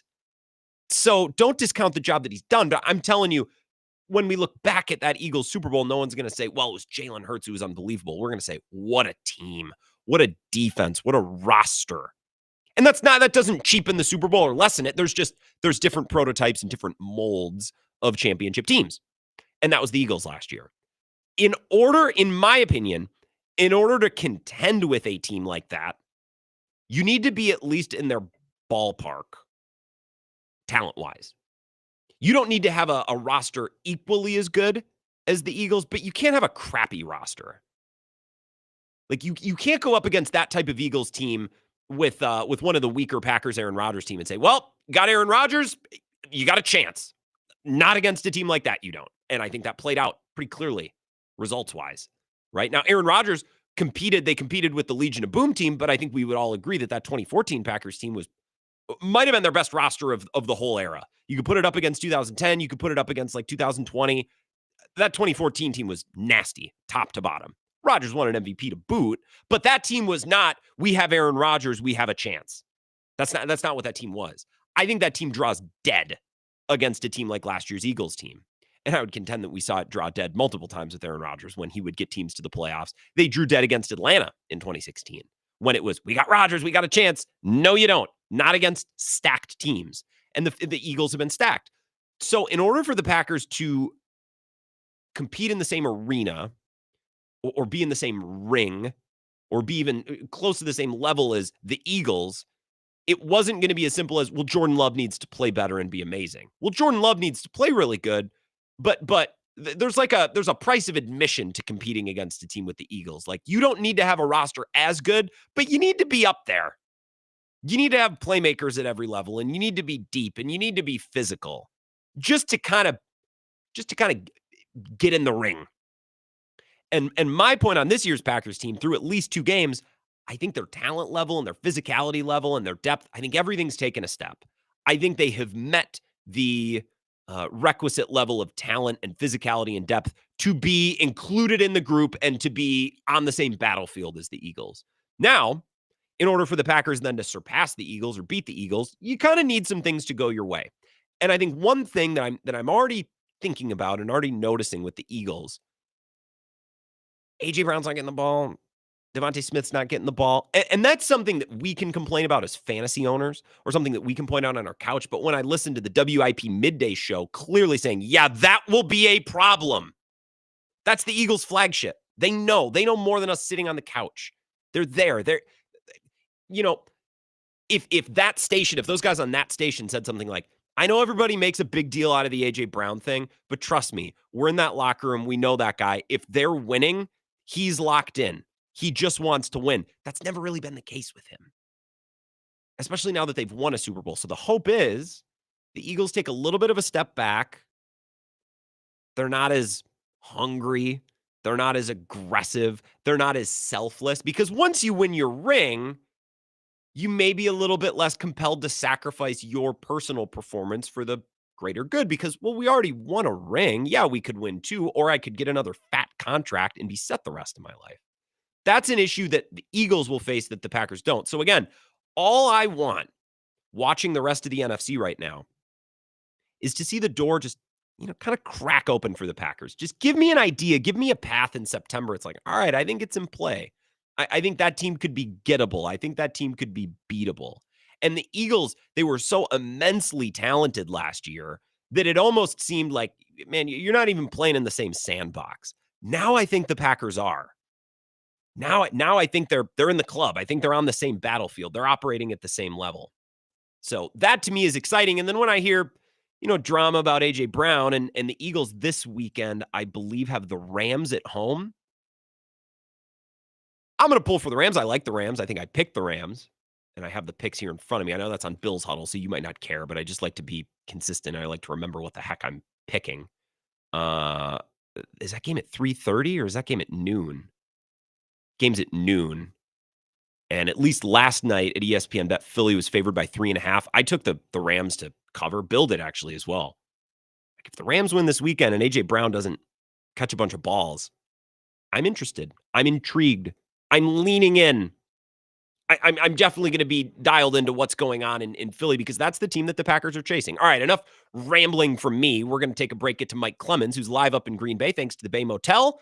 Quiet, cozy, comfortable, just a mile from Lambeau Field. That's where he resides. That's where he grinds away the season, cutting tape, filing stories. We're going to get the latest from what the coordinators had to say, but we'll get an update on Tucker Kraft, who got injured in practice, Had testing. Sounds like it was just a scare. In fact, Diane Rossini and Matt Schneidman at The Athletic reporting that he might even play Sunday, which I think is the best case scenario after that injury update. Mike Clemens will join us next.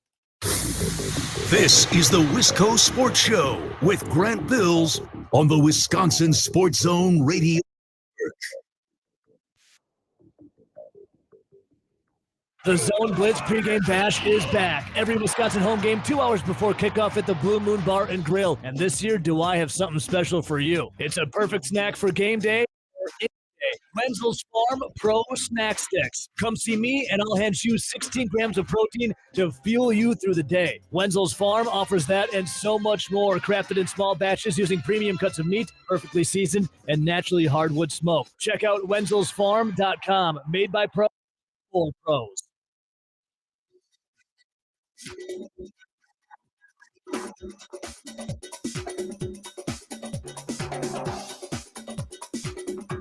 The Wisco Sports Show will resume in 5 minutes.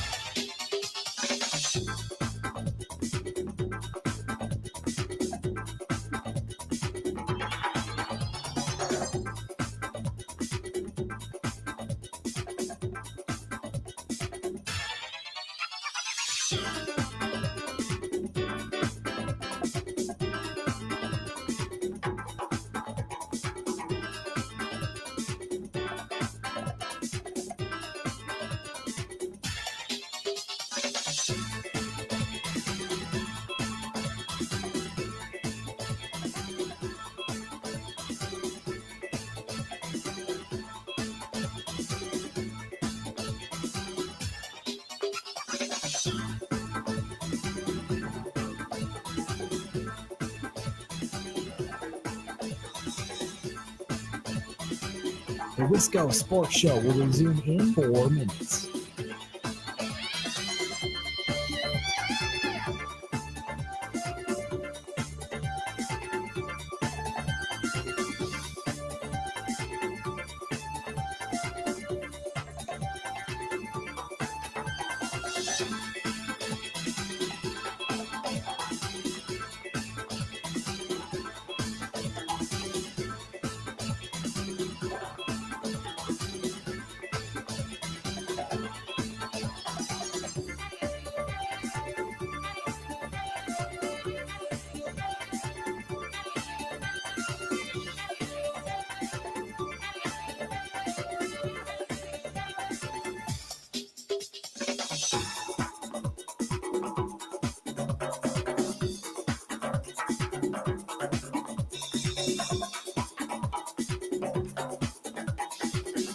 The Wisco Sports Show will resume in 3 minutes.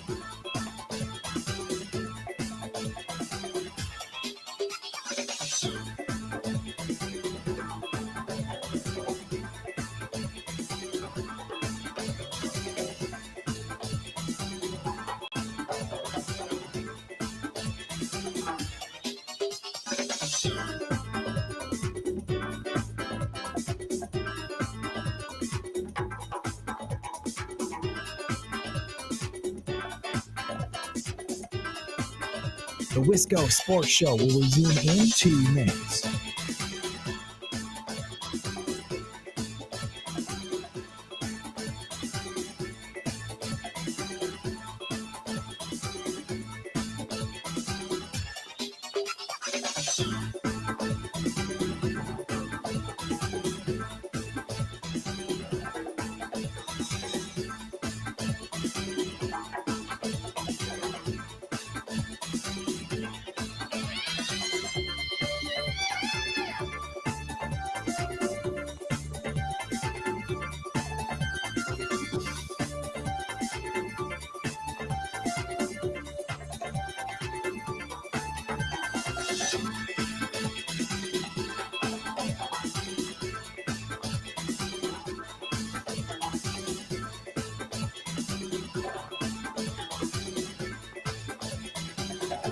The Wisco Sports Show will resume in 1 minute.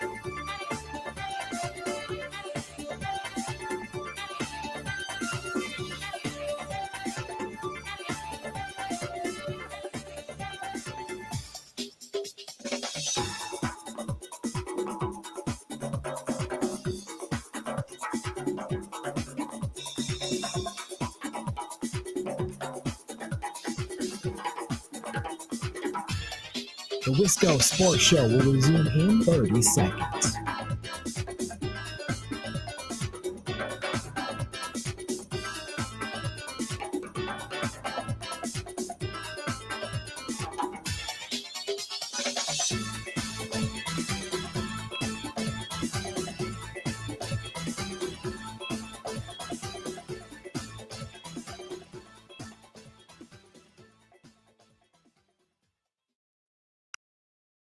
His ability to make big plays. He was perfect on his ops, and then I just love his mentality after the catch, playing physical. Obviously, he had the one on the little keeper that we ran, or that little boot pass that we dumped off to him, where he was able to throw the defender out of the way and get a bunch of yak. So, yeah, he's going to need another strong performance this week. That's Matt LaFleur earlier today, and I put that soundbite in the intro as well because the big story of the day is Tucker Kraft leaving practice with an injury. We were told originally that he's going to get some testing done, but the Packers don't expect it to be anything severe, which I read as, well, we don't think he blew out his knee. His season shouldn't be over, but who knows? I mean, if he's out until December, that's a huge deal. And then about a half hour ago, we learned a scare, a tweak. In fact, it's reported by Diana Rossini and Matt Schneidman. He might even be able to play Sunday. So that's where we stand. But that's my favorite part about Tucker Kraft, too. And Mike Clemens is joining us now. Mike, I love how he refuses to let a defensive back tackle him in the open field. Like, he takes it personally. And the Packers have had a lot of tight ends. Richard Rodgers, poor guy, is the one that comes to mind. They'd go down because they'd trip on a dandelion. And I love Tucker Kraft's mentality and approach to it as well. So not to pick on Richard Rodgers, but I like that cut from Matt LaFleur because I agree. Well, for years, this franchise has been trying to replace Jermichael Finley. Yeah. Just in terms of size and the threat and, backing up defenses. Like, oh, dude, look at this guy. And, they had a flash there with Bobby Tunyon there for a while. Even Aaron Rodgers is talking about some of the tight ends he's got in Pittsburgh right now are better than anything he had through most of his career in Green Bay. But whatever the case, Tucker Kraft has just had a great camp. During camp, I started saying, who's the number 2? Because Luke Musgrave was slow to develop for whatever reasons. And then we were down in Indianapolis during the joint practice against the Colts. And Malik Willis was the quarterback. But they were running some plays where they were running Musgrave, the number 2 tight end, over the middle. Mm-hmm. The timing was there. He caught it, and he was like jumping like a kid, like, yeah, I finally got this thing down, the rhythm and the timing. And then he sort of took off for the second part of camp. So here's what we know is that, they let us in, let us watch us the opening drills, but now we're into the season. So when they start going to 11 on 11, installing or rehearsing the game plan or running third down plays, second down plays, etc., then we get kicked out. They don't want us to see that. So they practice for like an hour and a half, and then we get a little text that says, hey, okay, they're wrapping up. So now we know that we can stand outside the locker room door, and when they open, then we can go in and talk to the guys. And what's amazing is that these guys, man, you don't want to play poker with any of these football players, because I talked to 3 or 4 players for like 10 minutes, and I was even talking about this rookie tight end that the Browns have got. I said, he's almost sort of like the Tucker Kraft of the team. Nobody blinked. Mm-hmm. Nobody said anything. Man. And then they closed the doors, and about an hour or two later, the injury report is posted, and Tucker Kraft is on there with a knee, and like, wait a minute, wait. So this happened in practice, and so then ESPN, got an official response from the Packers organization, like, yes, he's under evaluation. We don't think it's season ending, but there's more evaluation to go. So the first person that we got a chance to talk to before they completely kicked us out of the building was the offensive coordinator, Adam Stanovich. So he came in. Of course, the first question he was asked was, okay, we hear that Tucker injured his knee at practice today, couldn't finish. Did you see it happen? Yeah, hopefully we'll be all right, but we'll just kind of see how it goes. What does that do for you on a Thursday? You got a lot of the game plan, and you know what you want to do, and you got to adapt there. Yeah, if anyone goes down that you have as a part of your game plan, you'll have to adjust some things. So we'll kind of see what happens with the injury report and everything like that, and what the trainers say, and we'll make adjustments. It's funny, Mike. I started the show at 30 minutes after the news broke, and I was looking for anything, and Stenovich was speaking at the time, and I read a quote or two from him. I'm like, this isn't helpful at all. Like, this doesn't give it. He didn't even say, he tripped or he took a bad step. He's just like, yeah, hope it's good. Like, there's nothing helpful and instructive or anything in there at all. Well, and the reality is, I mean, he saw his player go down with a hurt knee. He wouldn't say whether or not he had to be carted off the field or carried off the field. But after that, he doesn't know. I mean, they call these players away. They go down, have an MRI. The doctors or the trainers looking at it. Maybe he's got to have some more pictures tomorrow. That's as far as we know. And so the next person to talk to us will be LaFleur tomorrow, sometime before or after practice. So when you talk about depth, everyone's aware of number 88, Luke Musgrave, behind Tucker Kraft. And Musgrave is more of a receiving. And of course, what's so great about Tucker Kraft is he does it all. I mean, he's become a target. He's a good blocker. He's a good runner. Very physical guy. He's the one that you can have chip people. He's always the one that you would have, chipping on Myles Garrett, this tough defensive end they're going to face. But one thing I found interesting is that last year they picked up Ben Sims when the Vikings were deep at tight end, and so they released him for a day. They were going to put him on their practice squad, and Matt LaFleur called the kid and said, "Hey, how about you come to Green Bay? We'll get you on the roster." And that kind of stole Ben Sims to the Vikings. And I thought Sims had a pretty good year. I thought he had a pretty good camp. But he's now been surpassed by John Fitzpatrick, who was picked up from the Falcons last year, and he's a little bit more of a Tucker Kraft build, and you even saw him get a reception. So he's sort of surpassed Ben Sims. But anyway, that's what you got now. Luke Musgrave, John Fitzpatrick, a little more of a veteran, Ben Sims, the former Viking. So then you go to, back to Adam Stenovich, who's going to be calling the plays and say, or at least, putting up the game plan and say, so can you get by for now with Luke Musgrave and other tight ends until Kraft returns this season? You're exactly right. I like our room with the tight end room. All the guys have played. So I think, we'll be able to, figure out the best path forward depending on what happens there with Tucker. Mike Clemens is here, the Bay Motel in Green Bay. I also saw a quote from Jason Vrabel today, and you would have been in this presser, I think, that this is the best he's ever seen Luke Musgrave look in his Packers career since he's been here, since he's been in the building. So that's something that was discussed too. I want to get excited. I want to buy into Luke Musgrave, Mike, but I need to see it once in a game where I watch him go, oh, there it is. Because up until this point, we just haven't had it.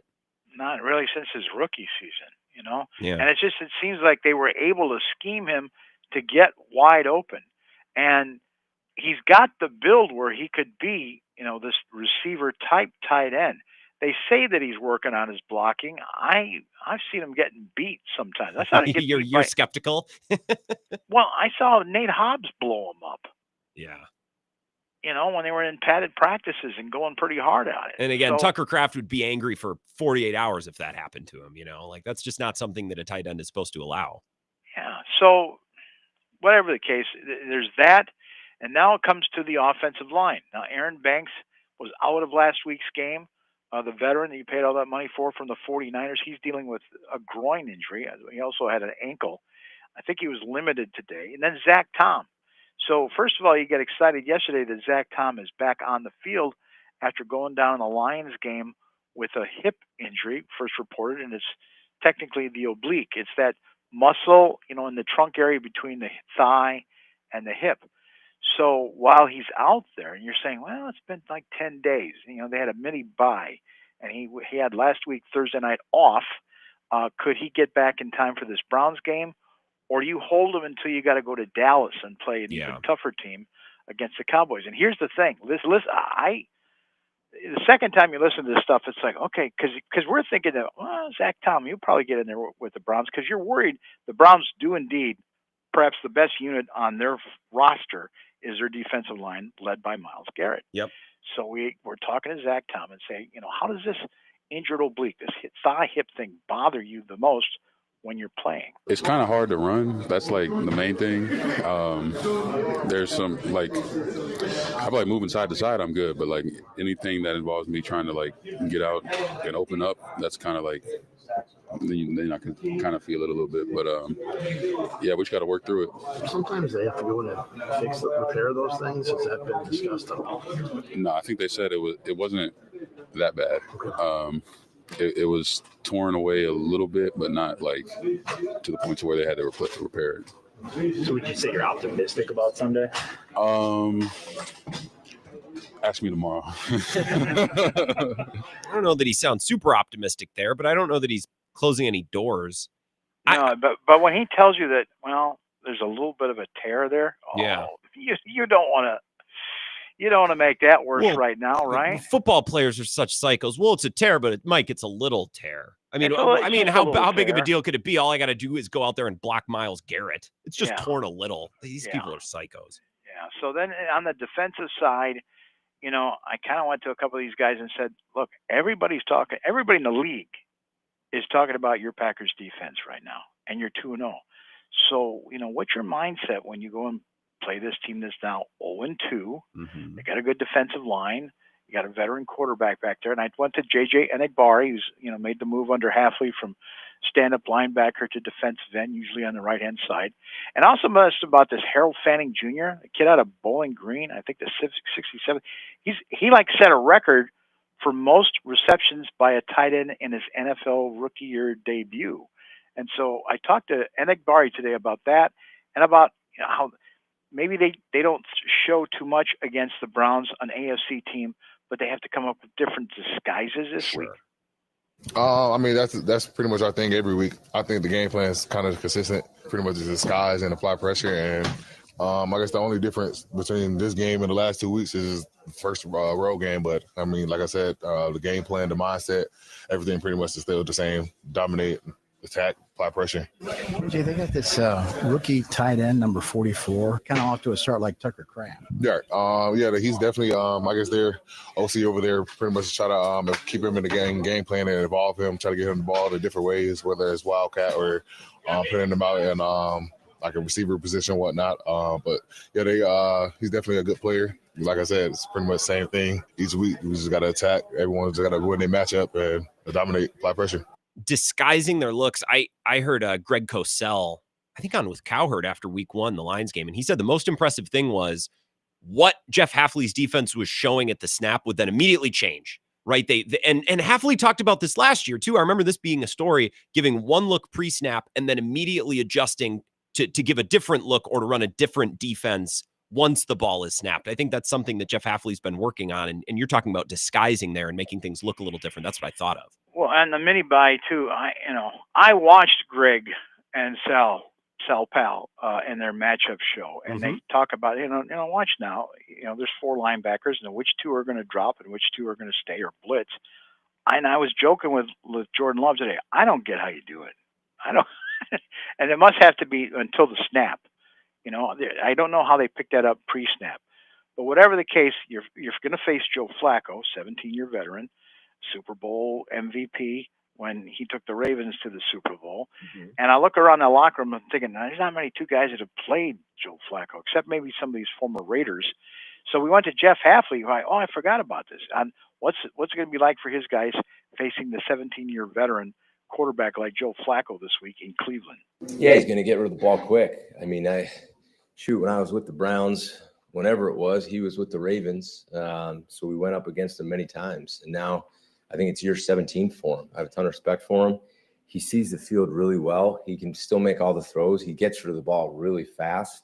So you're just not going to fool him doing base stuff. He's going to see it. He's going to know where to go with the football. So we're going to have to get more creative and try to figure out ways to not allow him to know what we're in. So that's a great challenge. And, we're looking forward to that. And we've practiced really hard this week on trying to do that. Disguising, giving different looks to him. And I think part of the recipe probably is, well, we're just going to get to him and beat him up so fast that it hopefully doesn't matter. Whether he wants to diagnose or whether he wants to see what we're doing on the back end is one thing. If Micah Parsons or Devontae Wyatt is in his shorts, a second and a half after the ball snaps, it might not matter. Yeah, and so Packer fans, listeners of this show, they rightfully have asked the question like, all right, you invested in Rashawn Gary, Lucas Van Ness, Kenny Clark. Where's the sacks? So now all of a sudden you're getting some sacks. And the next question is, so where are the turnovers?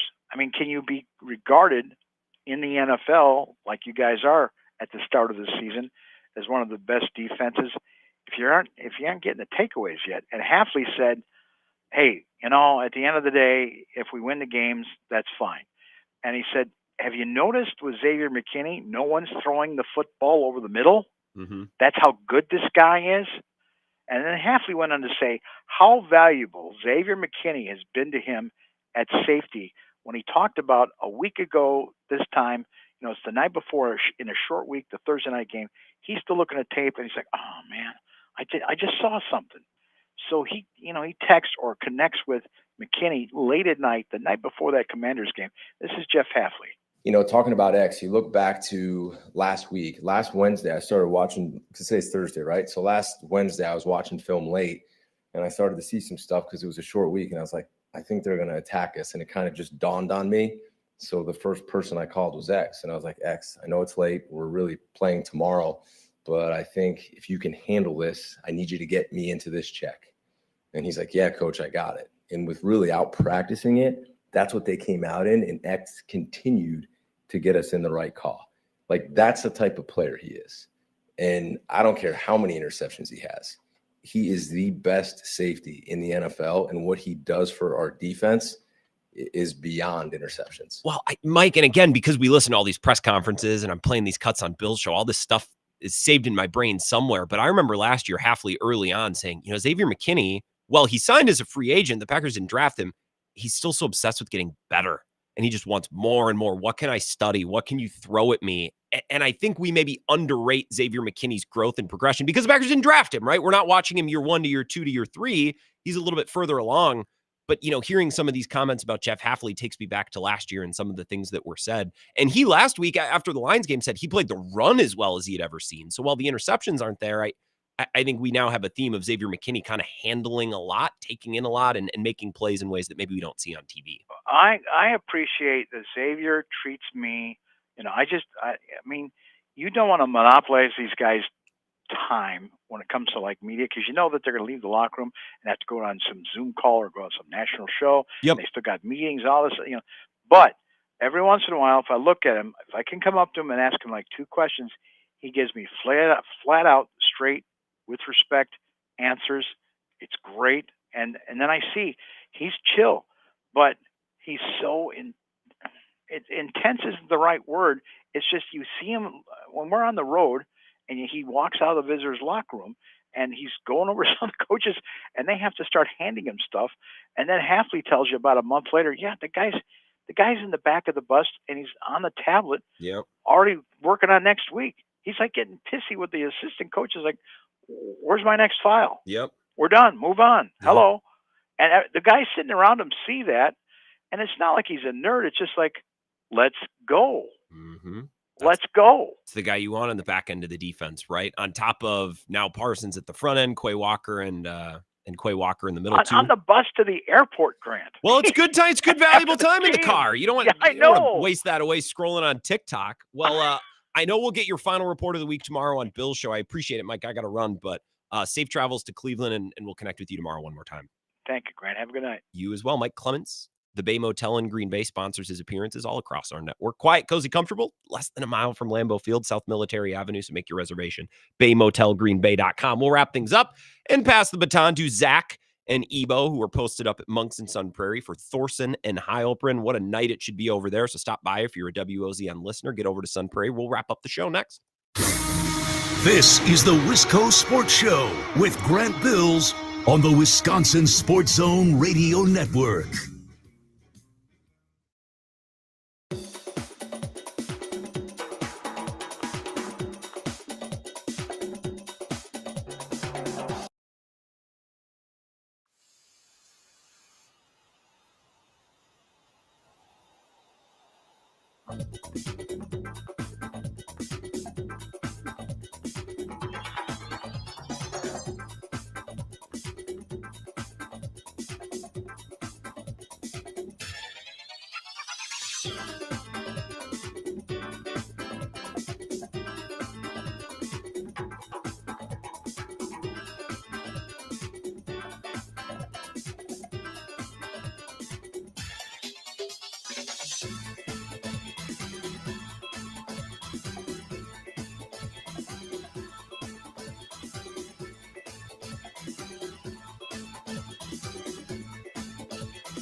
The Wisco Sports Show will resume in 2 minutes.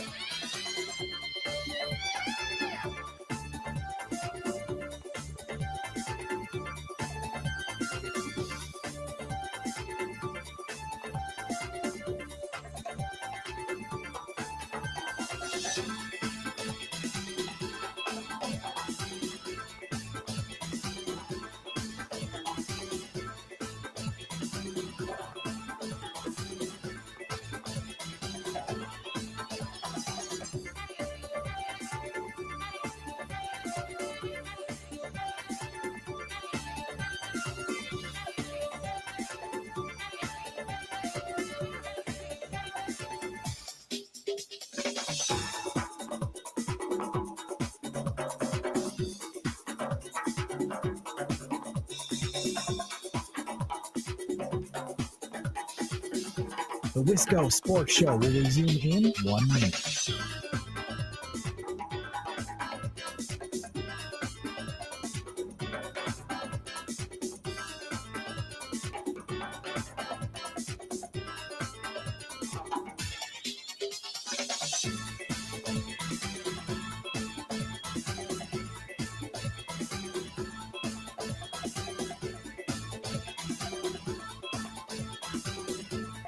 The Wisco Sports Show will resume in 30 seconds.